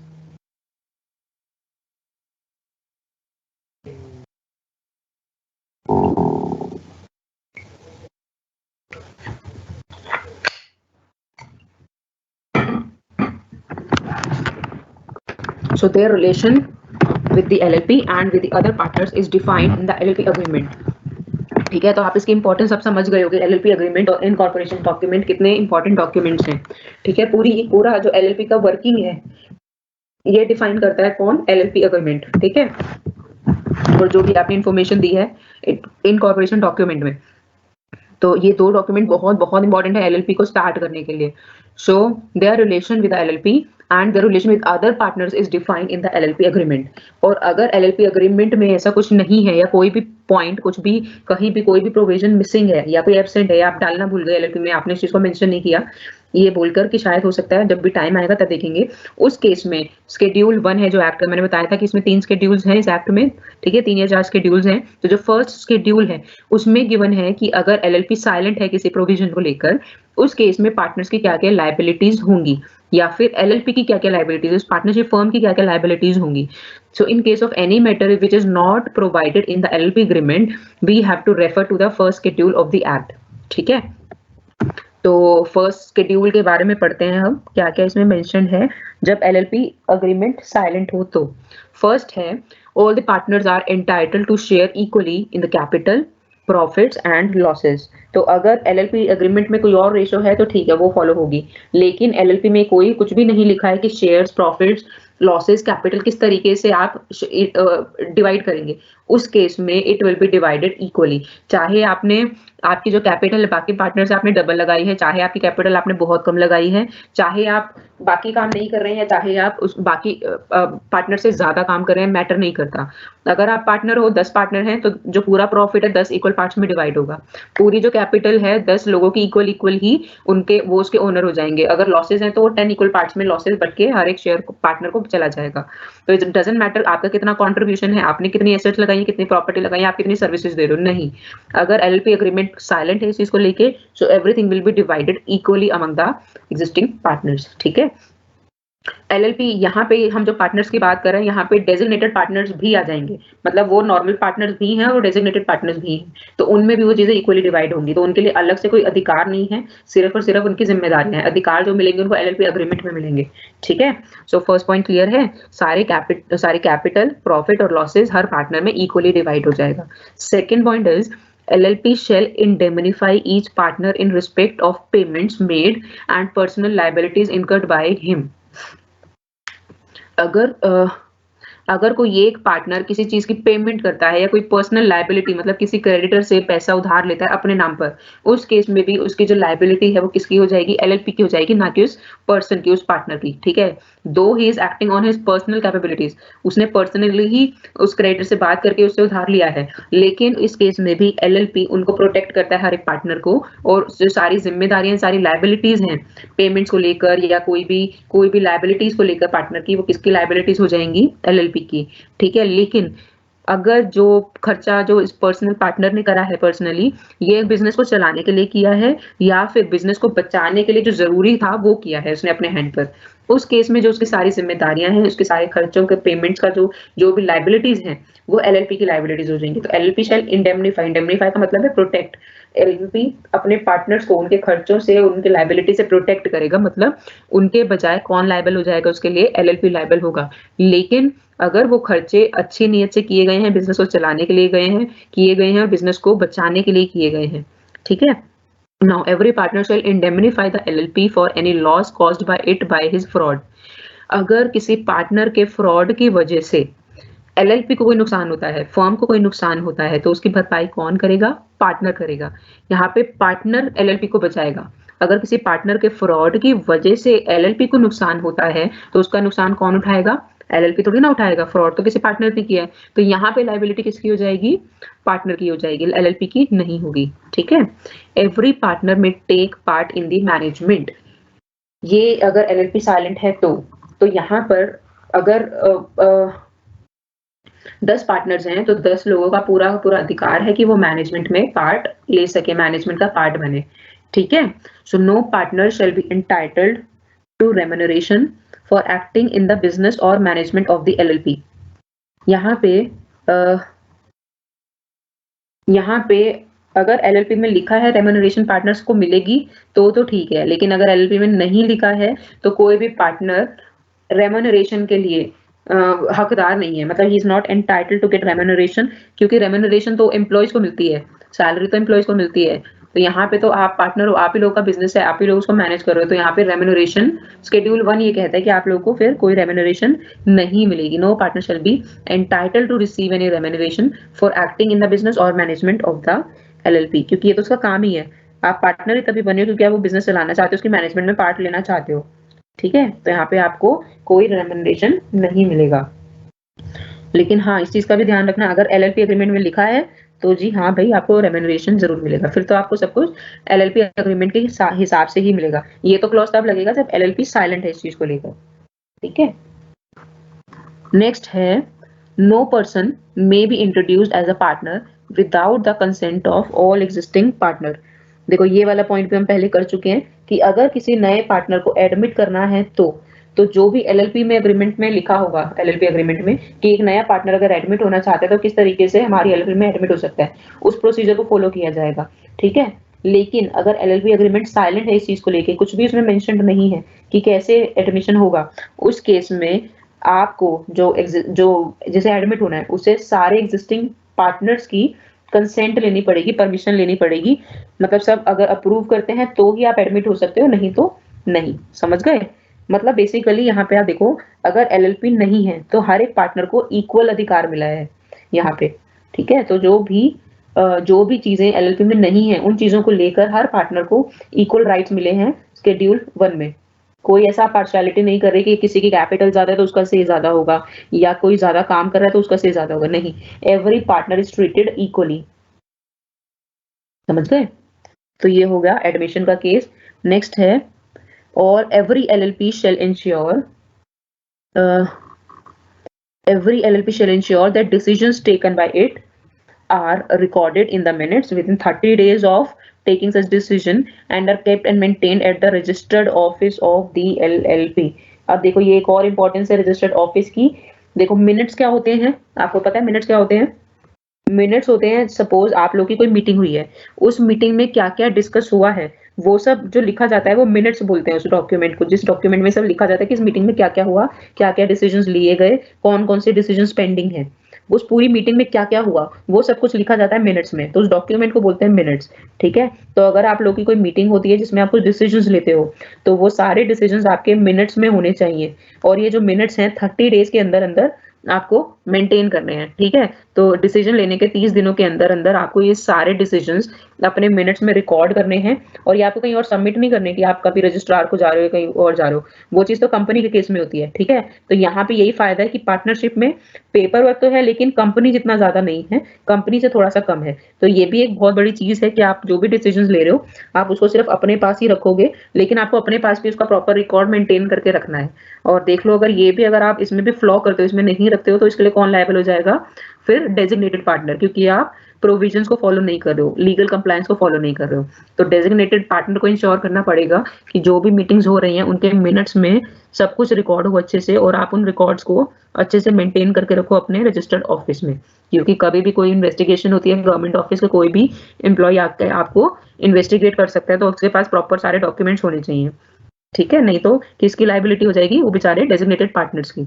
समझ गए? सबसे ज्यादा जो रिस्पॉन्सिबिलिटीज है, सबसे ज्यादा जो ड्यूटी है सबकी किसकी है? सारे पार्टनर्स में से डेजिग्नेटेड पार्टनर्स की। तो लॉ जो है सबसे पहले गवर्नमेंट किसको पकड़ेगी? डेजिग्नेटेड पार्टनर्स को। इस चीज का ध्यान में रखना। ठीक है।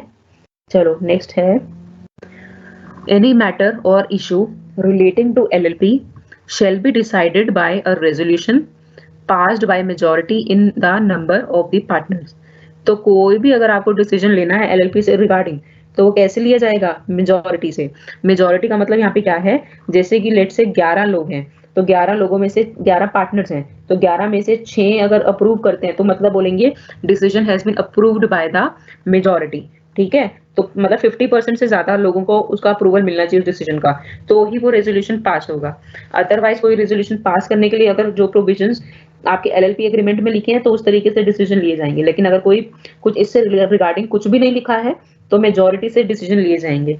ठीक है, जैसे कि वोटिंग में होता है, डेमोक्रेसी को बोलते हैं ना, मेजॉरिटी से, मेजॉरिटी जो जनता डिसाइड करती है वही आपका रूलिंग पार्टी होती है, तो वही मेजॉरिटी, मतलब डेमोक्रेसी से काम करना है आपको। LLP की फंक्शनिंग भी डेमोक्रेसी के रूल्स के हिसाब से होगी। बट यहाँ पे देखो और चीजें क्या लिखी है, every partner shall have 1 vote. हर एक पार्टनर के पास 1 वोट होगा, मतलब अगर 10 पार्टनर्स हैं तो 10 वोट है, मतलब पूरी LLP के पास, और हर एक पार्टनर को इक्वल वोट मिलेगा, 1 वोट मिलेगा।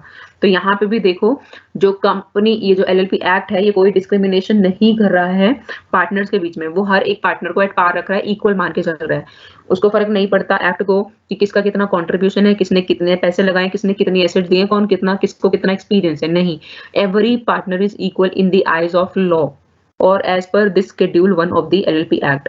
तो हर एक, सपोज अगर 11 पार्टनर्स हैं तो हर एक के पास 1-1 वोट है, तो 6 वोट अगर किसी के मेजॉरिटी में आते हैं, 6 से ज्यादा आते हैं, तो ही वो डिसीजन जो है माना जाएगा कि वो पास हुआ है, उसी को डिसीजन को आप इम्प्लीमेंट कर सकते हो।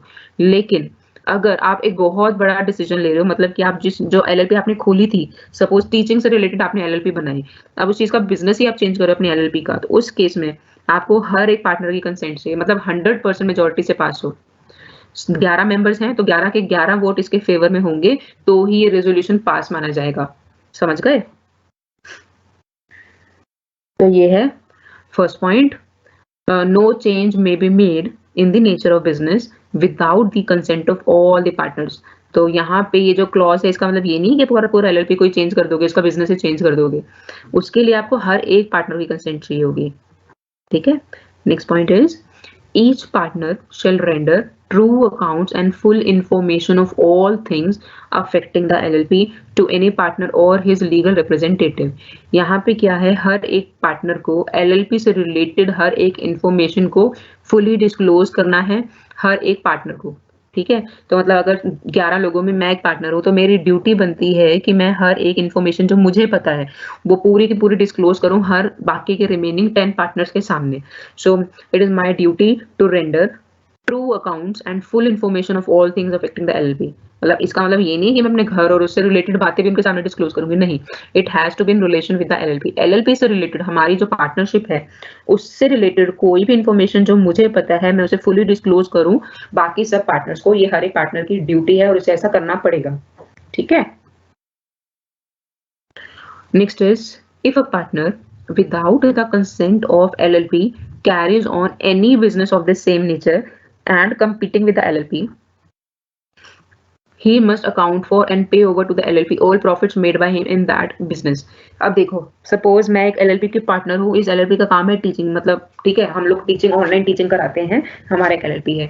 अब इसी LLP के साथ में मैंने अपना पर्सनल बिजनेस खोला हुआ भैया टीचिंग का, और मैं इस LLP के कॉन्टैक्ट्स को अपने उस पर्सनल बिजनेस में यूज कर रही हूँ, तो मैं गलत कर रही हूँ। ठीक है, मेरे को ऐसा नहीं करना चाहिए कि मैं जिस LLP से रिलेटेड हूँ उसी चीज का बिजनेस मैं अपना पर्सनली खोल के बैठी हूँ। LLP को जो फायदा होना चाहिए वो LLP के बजाय मेरे बिजनेस को हो रहा है, मेरी गलती की वजह से। ठीक है, तो उस केस में उस बिजनेस से मेरे को जो भी फायदा हो रहा है, जो भी प्रॉफिट हो रहा है, वो सारा प्रॉफिट LLP को चला जाएगा, ये क्लॉज कहता है। समझ गए?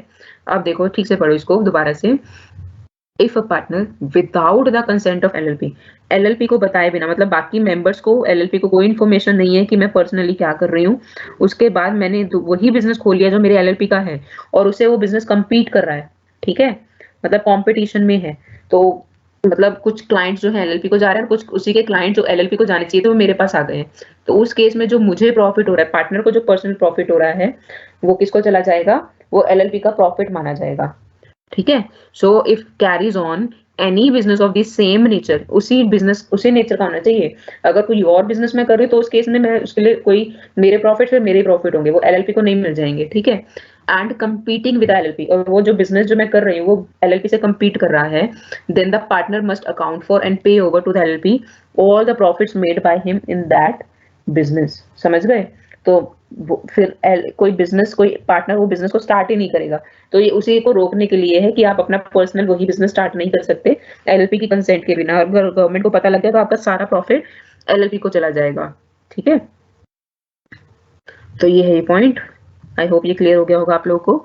नेक्स्ट पॉइंट है, every partner shall account to the LLP for any benefit derived by him without the consent of the LLP from any transaction concerning the LLP or from any use by him of the property name or any business connection of the LLP।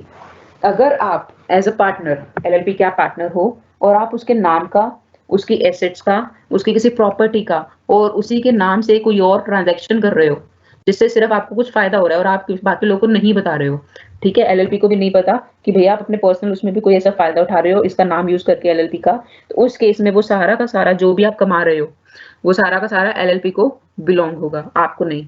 ठीक है, सो any benefit derived by him without the consent of LLP from any transaction concerning the LLP, LLP से related कोई transaction कर रहे हो या उसकी property को यूज करके अगर आप कुछ कमा रहे हो, उसका नाम यूज करके अगर आप कुछ कमा रहे हो या उसका कोई भी बिजनेस कनेक्शन से, LLP के बिजनेस कनेक्शन से अगर आप कुछ कमा रहे हो, तो ये सारी इंफॉर्मेशन आपको LLP को देनी पड़ेगी। ठीक है, नहीं देते हो तो भैया ये फिर फ्रॉड हो जाता है, तो उसके लिए फिर आप पर्सनली लायबल हो जाओगे, उसके लिए फिर आपके ऊपर केस चलेगा। No majority of partners can expel any partner unless a power to do so has been conferred by an express agreement between the partners। तो यहाँ पे कोई मेजोरिटी ऑफ पार्टनर किसी एक पार्टनर को एक्सपेल नहीं कर सकती। सपोज 10 पार्टनर्स हैं, उसमें से एक पार्टनर जो है बहुत ही इनोसेंटली काम कर रहा है, वो कुछ भी ऐसा गलत होने नहीं देता, तो बाकी पार्टनर्स क्या करते हैं, उन्होंने डिसाइड करा कि हम मेजोरिटी से डिसीजन लेंगे, जो हमने इसी स्लाइड के फर्स्ट पॉइंट पे पढ़ा था कि अगर आपको कोई भी डिसीजन लेना है तो मेजोरिटी से पास हो। तो ऐसा नहीं कि 7-8 लोगों ने साइन कर दिया और वो एक पार्टनर को निकाल सकते हैं, नहीं, आप उस एक पार्टनर को नहीं निकाल सकते अगर वो उस एलएलपी एग्रीमेंट में नहीं लिखा है। एलएलपी एग्रीमेंट में लिखा है तो फिर आप उसके अकॉर्डिंग ही काम करोगे, लेकिन अगर ऐसा कुछ भी एलएलपी में नहीं लिखा है तो आप ये मेजोरिटी वाली पावर को उसे निकालने के लिए यूज नहीं कर सकते। तो आप किसी भी ऐसे पार्टनर को एक्सपेल नहीं कर सकते मेजोरिटी के साथ भी। ठीक है, next, all the disputes between the partners arising out of the LLP agreement। अगर LLP agreement से related ही कोई dispute हो गया partners के बीच में, तो which cannot be resolved by the terms of such agreement shall be referred for arbitration as per the provisions of Arbitration and Conciliation Act 1996। तो देखो, अगर कोई ऐसा डिस्प्यूट हो जाता है जो एलएलपी एग्रीमेंट के क्लॉजेस में ही हो गया है और वो रिजॉल्व नहीं कर पा रहे पार्टनर्स आपस में, तो उस केस में आर्बिट्रेशन क्या होता है, बैठ के बात करने वाला। तो उस केस में इसका सोल्यूशन किस तरीके से होगा, इस एक्ट में जो भी प्रोविजंस है, आर्बिट्रेशन एंड कॉन्सिलेशन एक्ट 1996, इसके एक्ट के प्रोविजंस के हिसाब से ही फ्री एग्रीमेंट का ये जो डिस्प्यूट हुआ इसका रिजोल्यूशन होगा। ठीक है, चलिए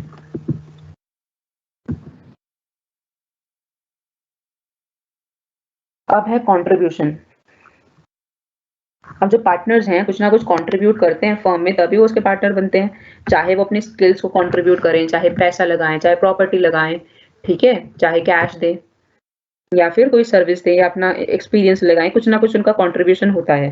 सो कंट्रीब्यूशन में कंसिस्ट ऑफ, यहाँ देखो पहला जो पॉइंट है वो कोई प्रॉपर्टी या उसकी एसेट को लेकर है कि आपने कोई tangible property, movable, immovable, intangible property. Intangible क्या हो गई, कोई आपने गुडविल अपनी लगा रहे हो, आपके नाम की बहुत वैल्यू मार्केट में, अपना नाम आप दे रहे हो किसी फर्म को, एलएलपी को, तो वो आपकी इंटेंजिबल प्रॉपर्टी हो गई। ठीक है, या फिर कोई आपको कोई पेटेंट मिला हुआ किसी चीज पे, वो पेटेंट का जो प्रोसेस है वो आप एलएलपी को बता रहे हो, तो इनटेंजिबल प्रॉपर्टी है।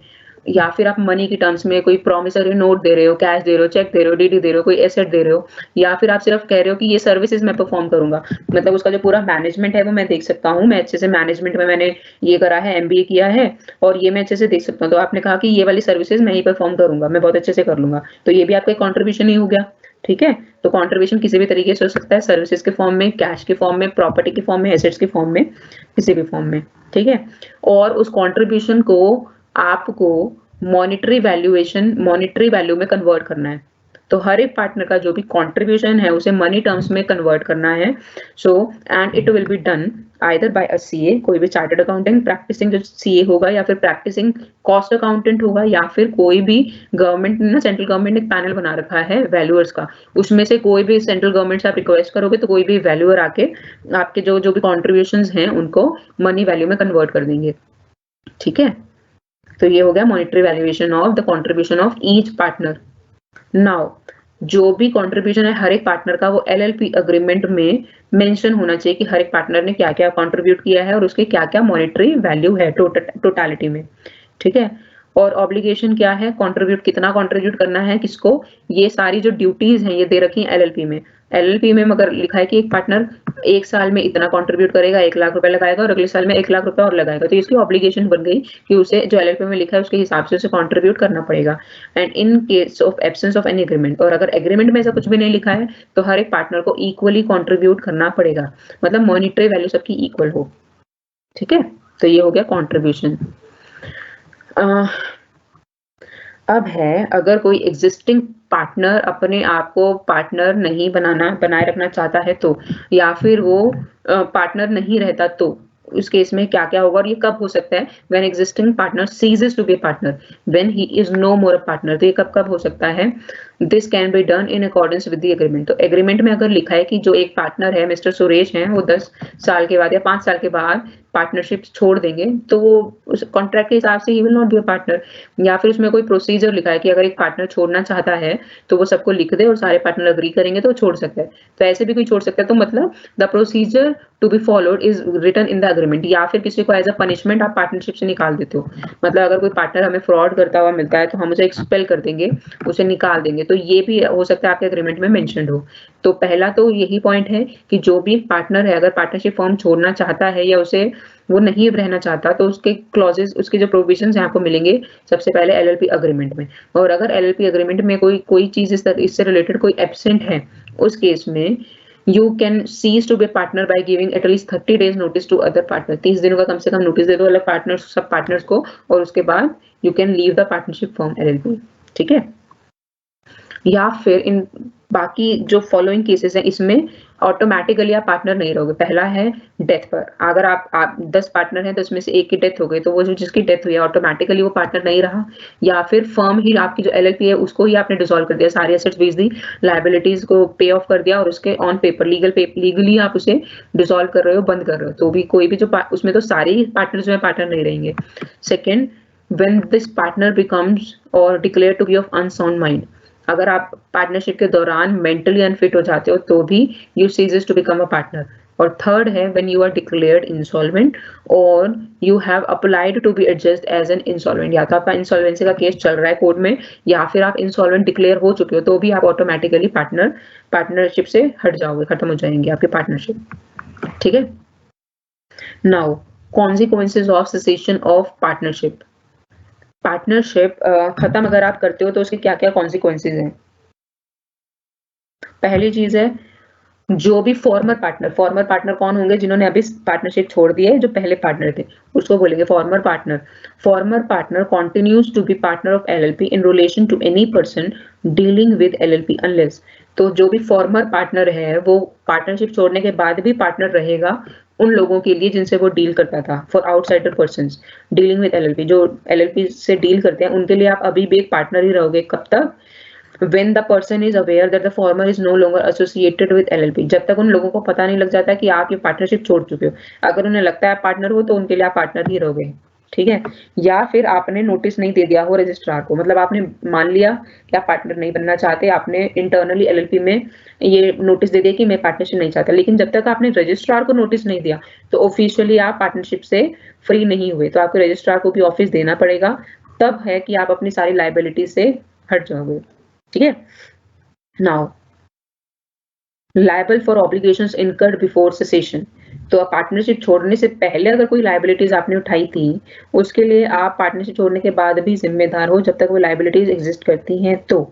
ठीक है, सो टू द एलएलपी और टू द पार्टनर्स और टू एनी अदर पर्सन। तो अगर आपकी कोई ऑब्लिगेशंस है एलएलपी के लिए या फिर पार्टनर्स के लिए या फिर किसी और आउटसाइडर पर्सन के लिए, तो उसके लिए आप लायबल रहोगे। जब तक वो ऑब्लिगेशंस एग्जिस्ट करती हैं। जैसे वो खत्म हो गई तो ठीक है, फिर पार्टनरशिप भी खत्म, लाइबिलिटीज भी खत्म, लेकिन जब तक ऑब्लिगेशंस हैं तब तक you still are liable to the firm, to the partners और to any other person outside the LLP. ठीक है। Rights to receive his contribution and share in profit. अब देखो, जो नॉर्मली आप प्रॉफिट कैलकुलेट करते हो या जो शेयर प्रॉफिट कैलकुलेट करते हो या कंट्रीब्यूशन का जो शेयर आपको मिलता है नॉर्मली एक ईयर फाइनेंशियल ईयर एंड पे मिलता होगा, 31 मार्च पे आप कैलकुलेट करते हो इस साल इतना प्रॉफिट हुआ और इतने में से इतना इतना हर के अकाउंट में ट्रांसफर हो जाता होगा। ठीक है। अगर एक पर्सन ने बीच में ही लेट से दिसंबर में अपनी फर्म को एलएलपी को छोड़ दिया, तो क्या इसका मतलब उसको कोई प्रॉफिट या कुछ नहीं मिलेगा? जो उसने 9 महीने काम किया मिलेगा, 9 महीने का उसे प्रॉफिट, उसका जो कंट्रीब्यूशन है उसका हिस्सा उसे जरूर मिलेगा। तो जो भी उसके अधिकार थे पार्टनरशिप छोड़ने से पहले वो सारे उसे मिलेंगे, जो भी उसकी लायबिलिटीज थी पार्टनरशिप छोड़ने से पहले वो सारे के लिए अभी भी वो ऑब्लाइज्ड लायबल रहेंगे। ठीक है। Next is no right to interfere in the management of the LLP. अगर आप एक पार्टनर अपनी पार्टनरशिप छोड़ देते हो एलएलपी के, तो एलएलपी के मैनेजमेंट में उस डेट से ही आपकी फिर कोई भी से नहीं रहेगा, तो you can not interfere in the management. ठीक है, ऑब्वियस सी चीज है ये तो। छोड़ने का मतलब ये है कि आप नहीं करना चाहते तो आप मैनेजमेंट में पार्ट ही नहीं लोगे, और अगर आप ले रहे हो तो बाकी पार्टनर्स आपको लेने नहीं देंगे कि भाई आप तो तुम छोड़ ही चुके हो। So don't interfere in the management after cessation of partnership. अब यह है liabilities of LLP. Limited liability partnership, यहाँ पे फर्म की बात कर रहे हैं हम, ना कि पार्टनर। तो एक फर्म की क्या क्या लायबिलिटीज हैं? जो LLP shall B liable for its assets and properties. तो एलएलपी की जो भी एलएलपी के नाम पे जो भी एसेट्स और प्रॉपर्टीज खरीदी गई हैं उसके लिए एलएलपी ही लायबल होगी, ना कि partners. LLP not bound by any unauthorised acts of its any partners. तो अगर कोई भी पार्टनर कुछ अनऑथोराइज का मतलब है he has no authority to do it, उसके बावजूद मेरे पास अथॉरिटी नहीं है फिर मैंने वो कोई काम किया, उसके लिए एलएलपी रिस्पॉन्सिबल नहीं है। ठीक है। LLP is liable if any person is liable to any person for wrongful act or omission on his part in the course of business। तो अगर कोई यहाँ पे फ्रॉड की बात नहीं कर रहे, तो इस चीज का ध्यान रखना, यहाँ पे हम फ्रॉड की बात नहीं कर रहे। कोई भी गलत काम, हर गलत काम फ्रॉड नहीं होता। तो कोई भी पार्टनर अगर कोई ऐसा गलत काम करता है या कोई ऐसा काम करता है जो उसे करना, या ऐसा काम नहीं करता जो उसे करना चाहिए था, ठीक है, मेरी ड्यूटी है, मेरे को अपनी सर्विसेज देनी है और मैं ये नहीं कर रही हूँ, तो उस केस में अगर कुछ नुकसान होता है तो एलएलपी उसके लिए रिस्पॉन्सिबल होगा, क्योंकि मैं जो हूँ पार्टनर जो है एलएलपी की एजेंट के तरीके से काम कर रही हूँ। तो मेरे हर एक एक्ट के लिए एलएलपी रिस्पॉन्सिबल होगी, एलएलपी लायबल होगी। तो मेरे इन एक्ट्स के लिए एक्ट ऑफ ओमिशन क्या होता है? जो मुझे करना चाहिए था मैंने वो नहीं किया, या फिर रॉन्गफुल एक्ट जो मुझे करना चाहिए था उससे मैंने कुछ गलत कर दिया हो, तो उसके लिए एलएलपी रिस्पॉन्सिबल होगी। बट यहाँ पे जो पार्टनर है वो इनोसेंट है, मतलब वो फ्रॉड, उसकी इंटेंशन गलत नहीं है, बट उससे वो गलत हो गया, जानबूझकर नहीं हुआ, गलती से हो गया, तो उन चीजों में एलएलपी रिस्पॉन्सिबल रहेगा। ठीक है। Next is liabilities of LLP shall be met out of the properties of LLP. LLP की जो भी लायबिलिटीज हैं, जो भी जिम्मेदारियां हैं, उनको कैसे चुकाया जाएगा? एलएलपी की एसेट्स और प्रॉपर्टीज में से।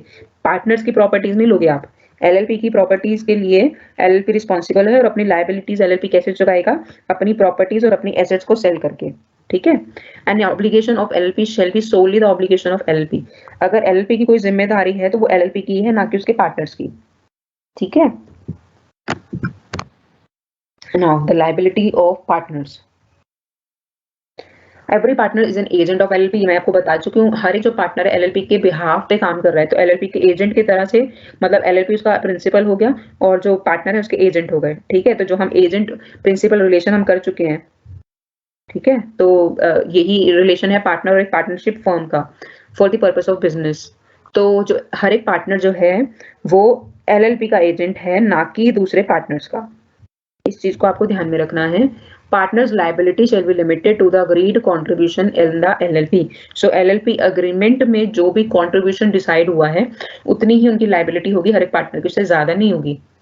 No personal liability for an obligation of the LLP. LLP की अगर कोई ऑब्लिगेशन है, कोई रिस्पॉन्सिबिलिटी, कोई ड्यूटी है, तो उसके लिए पर्सनल पार्टनर की पर्सनल कोई भी लायबिलिटी नहीं है, उसे एलएलपी को ही चुकाना है अपने सैलरी अपनी अपनी प्रॉपर्टीज और एसेट से, ना कि पार्टनर्स उसे चुकाएंगे। Personal liability of partner arises.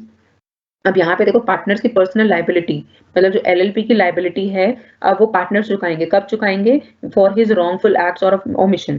अगर कुछ ऐसा गलत करते हैं वो, या फिर कुछ जो करना चाहिए वो नहीं करते हैं, या फिर कुछ ऐसा करते हैं जिसके लिए पार्टनर्स के पास अथॉरिटी नहीं है, ठीक है, मेरे पास अथॉरिटी नहीं है कि मैं मार्केट में जाके अपने LLP का सेल कर सकूँ, और मैं जाके सेल करती हूँ, मुझे नुकसान होता है, तो उसका नुकसान कौन उठाएगा? वो मैं ही उठाऊंगी। ठीक है, क्योंकि मेरे पास अथॉरिटी नहीं थी, फिर भी मैंने ये किया। Number of partner falls below statutory limit for more than 6 month. अगर 6 महीने से ज्यादा टाइम तक जितने पार्टनर चाहिए उससे कम हो जाते हैं, मतलब एटलीस्ट 2 पार्टनर चाहिए और उससे कम अगर हो जाते हैं और 6 महीने तक ऐसे ही चलता रहता है, उस केस में भी जो रिमेनिंग पार्टनर है वो उसके लिए लायबल हो जाएगा। ठीक है, no liability after the death of the partner. अब देखो, अगर किसी पार्टनर की डेथ हो जाती है तो उसकी जो भी लायबिलिटीज थी, जिसकी डेथ हुई है, ऐसा नहीं है कि वो शिफ्ट हो जाएंगी बाकी जो उसके जो उस डेथ पर्सन की फैमिली में, नहीं, वो LLP की ही रिस्पॉन्सिबिलिटी होगी, ना कि वो डेथ पार्टनर की फैमिली में चली जाएंगी। ठीक है, so unlimited liability in case of fraud. Fraud के केस में अनलिमिटेड लायबिलिटी हो जाएगी पार्टनर की। अब देखो यहाँ पे क्या है, एक तो देखो आपके ऊपर फाइन लग सकता है, जो LLP की रिस्पॉन्सिबिलिटी है तो पहले आपको वो चुकानी पड़ेगी, उसके बाद आपको गवर्नमेंट को फ्रॉड का ये भी देना पड़ेगा, फाइन भी देना पड़ेगा, और आपको इम्प्रिजनमेंट भी हो जाएगी। कम से कम 2 साल की ज्यादा से ज्यादा 2 साल की हो सकती है, 2 से ज्यादा की नहीं होगी। और आपका जो फाइन है 50,000 से लेकर 5 लाख तक लग सकता है, अगर पता लगता है गवर्नमेंट को कि आपने कोई फ्रॉड किया है तो। ठीक है, तो एक तो लायबिलिटी, LLP का सारा खर्चा आप उठाओगे, उसकी लायबिलिटीज, और आपकी पर्सनल एसेट, आपकी कार, आपका घर बेच के, आपकी ज्वेलरी बेच के वो LLP उसका भरपाई करेगी, और उसके बाद आपका फाइन अलग, इम्प्रिजनमेंट अलग। तो देख रहे हो फ्रॉड में कितने ज्यादा लायबिलिटी आ जाएगी आपके सिर पे।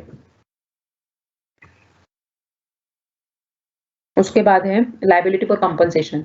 अगर आपके किसी एक्ट की वजह से where LLP or any partner employee has conducted the affairs of LLP in fraudulent manner, आपके फ्रॉड की वजह से, या तो पूरी LLP में सारे पार्टनर से फ्रॉड कर रहे हैं, किसी एम्प्लॉय के फ्रॉड की वजह से सामने वाले पर्सन को कुछ नुकसान होता है या कुछ डैमेज हो जाता है, तो पहली चीज तो आपको जो पेनल्टी फाइन लगा है, इम्प्रिजनमेंट हुई है, ये सब तो होगा ही।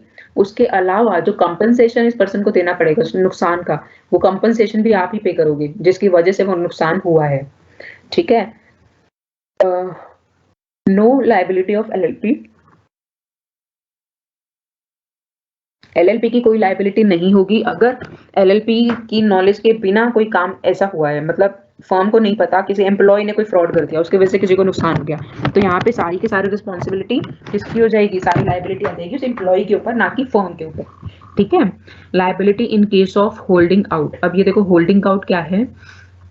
आप पार्टनर नहीं हो, फिर भी आप किसी को दिखा रहे हो कि आप पार्टनर हो, वो होता है होल्डिंग आउट केस। ठीक है, a person who represents himself to be a partner is liable to the person whom he has so represented। तो अगर मैं पार्टनर नहीं हूँ फिर भी मैंने किसी और को ये दिखाया कि मैं पार्टनर हूँ, और मेरे नाम पर उस पर्सन ने मुझे लोन दे दिया, फर्म को लोन दे दिया, फर्म के साथ कुछ कॉन्ट्रैक्ट कर दिया, उस केस में मैं उसके लिए लायबल नहीं होंगी। ठीक है, he has represented or knowingly permitted himself to be represented as a partner, और मैं पार्टनर नहीं हूँ, मेरी वजह से मेरी LLP को कोई कॉन्ट्रैक्ट मिलता है, लोन मिलता है, तो LLP उसके लिए रिस्पॉन्सिबल होगी, ना कि मैं। ठीक है, मेरी वजह से तो LLP को फायदा हुआ है, तो उसके लिए मेरी लायबिलिटी नहीं होगी, किसकी होगी? लिमिटेड लायबिलिटी पार्टनरशिप फर्म की। The other person has on the face of such representation has given credit to the LP, और मेरी उस गलत रिप्रेजेंटेशन की वजह से जो दूसरा पर्सन है LLP को लोन दे देता है, और मुझे ये पता है कि मेरी रिप्रेजेंटेशन के बाद ही उसे लोन मिला LLP को, उस केस में फिर LLP उस चीज का अगर फायदा उठा रहा है, उसे लोन मिल रहा है, LLP एक्सेप्ट करता है, तो LLP उसके लिए रिस्पॉन्सिबल होगा। ठीक है, now whistle blowing, the last topic of this chapter. अब आपकी सारी लायबिलिटीज हो चुकी हैं, पार्टनर्स की भी, डेजिग्नेटेड पार्टनर्स की भी, their relations and their liabilities, we are done with the last topic of this chapter is whistle blowing. Whistle blowing क्या होता है? जब कोई इंटरनल मेंबर, इंटरनली अगर कुछ फ्रॉड हो रहा है, कोई भी ऐसी चीज हो रही है जो गलत हो रही है, अनलॉफुल है, इलीगल है, उसकी इंफॉर्मेशन बाहर दे देता है, तो उसको बोलते हैं विसल ब्लोइंग। सीटी बजा देना, सीटी बजा के आप बता रहे हो कि यहाँ पे कुछ गलत हो रहा है, उसको बोलते हैं विसल ब्लोइंग। ठीक है, तो LLP में अगर कोई विसल ब्लोअर है जो ये इन्फॉर्मेशन दे रहा है, तो उसको कोई प्रोटेक्शन तो चाहिए ना, उसको जान का भी खतरा है, धमकियां मिलती हैं, तो उसको क्या प्रोटेक्शन है ये यहाँ पे लिखा हुआ है। ठीक है, तो सबसे पहले विसल ब्लोइंग का मतलब क्या है? This is the act of providing information by any member और एम्प्लॉय ऑफ LLP। कोई भी LLP का मेंबर, कोई पार्टनर या कोई एम्प्लॉय कोई इन्फॉर्मेशन दे रहा है जिससे जो अथॉरिटीज हैं, जब पुलिस है या रजिस्ट्रार है या सेंट्रल गवर्नमेंट की इन्वेस्टिगेटिव अथॉरिटीज हैं, उनको अलर्ट मिलता है कि यहाँ पे कुछ गलत हो रहा है, और वो उसको इन्वेस्टिगेट कर सकते हैं, उसे रोक सकते हैं। ठीक है, उसको बोलते हैं विसल ब्लोइंग। विसल ब्लोअर कौन होता है? That person who provide such information, जो ये इन्फॉर्मेशन दे रहा है।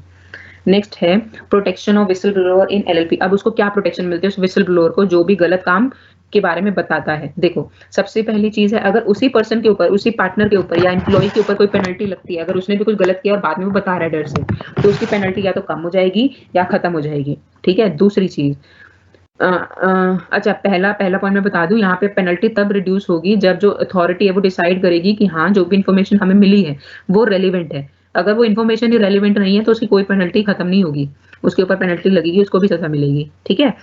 और ऐसे विसल ब्लोअर के साथ कोई भी मिस ट्रीटमेंट नहीं हो सकती। मतलब सपोज मैं किसी फर्म में काम करूं, मुझे पता लग रहा है कुछ लोग गलत कर रहे हैं, मैंने पुलिस को जाके इन्फॉर्म कर दिया।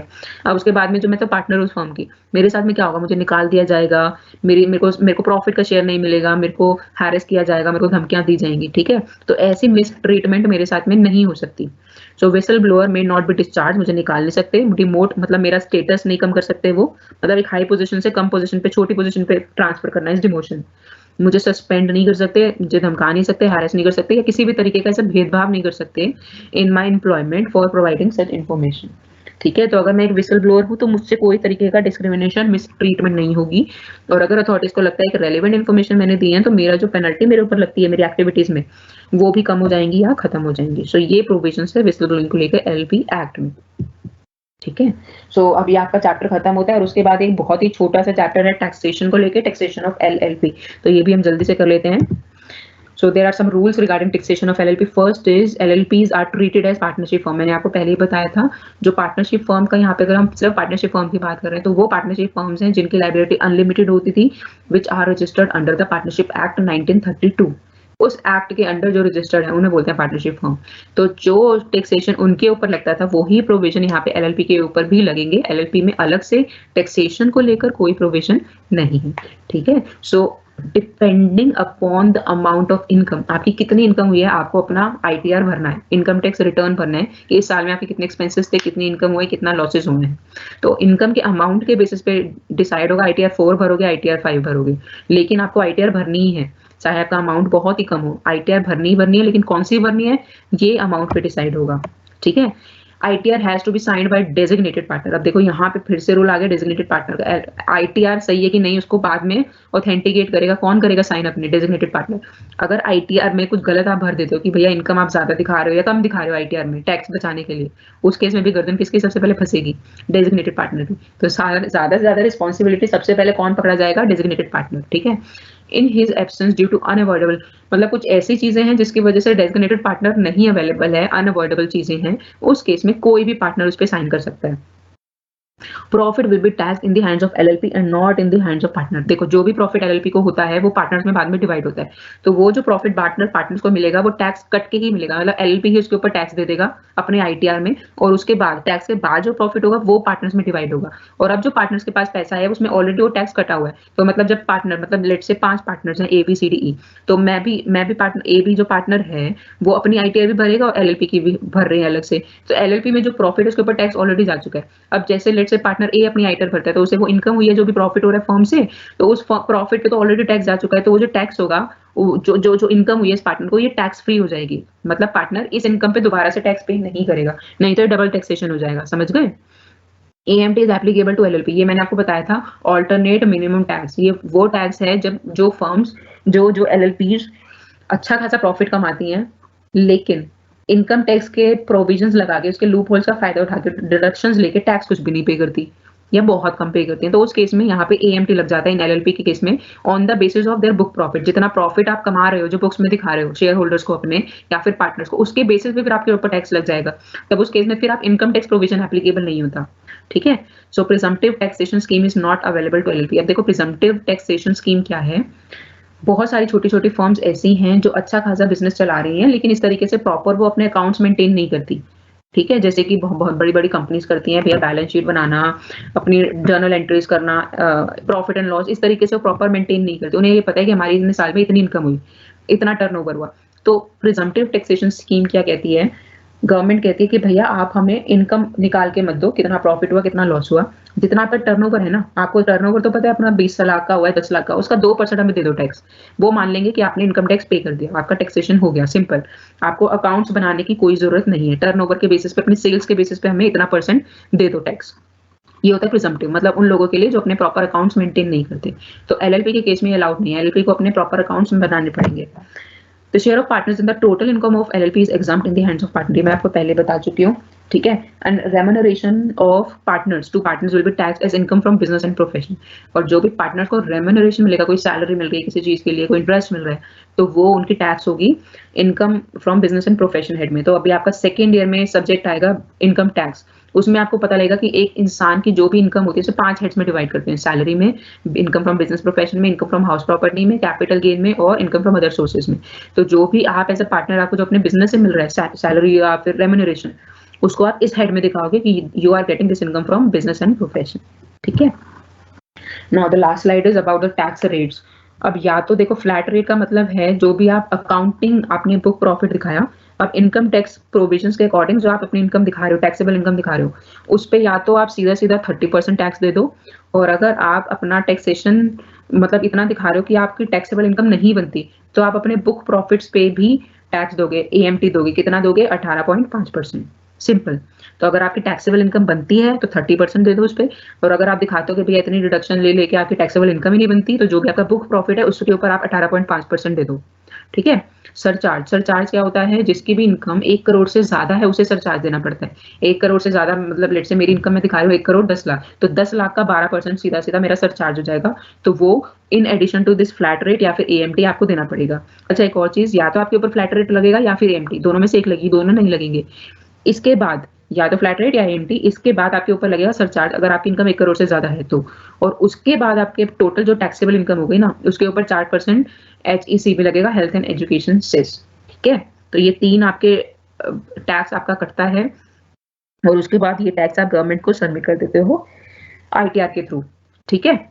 तो चलो, ये हो गया हमारा टैक्सेशन भी हो गया, और आज की क्लास हमारी यहीं पे ओवर होती है, और हम नेक्स्ट क्लास में जो रिमेनिंग टॉपिक हैं पार्टनरशिप के वो कंप्लीट कर लेंगे, ठीक है। चलिए, तो आज के लिए take care, bye bye, we can end our class.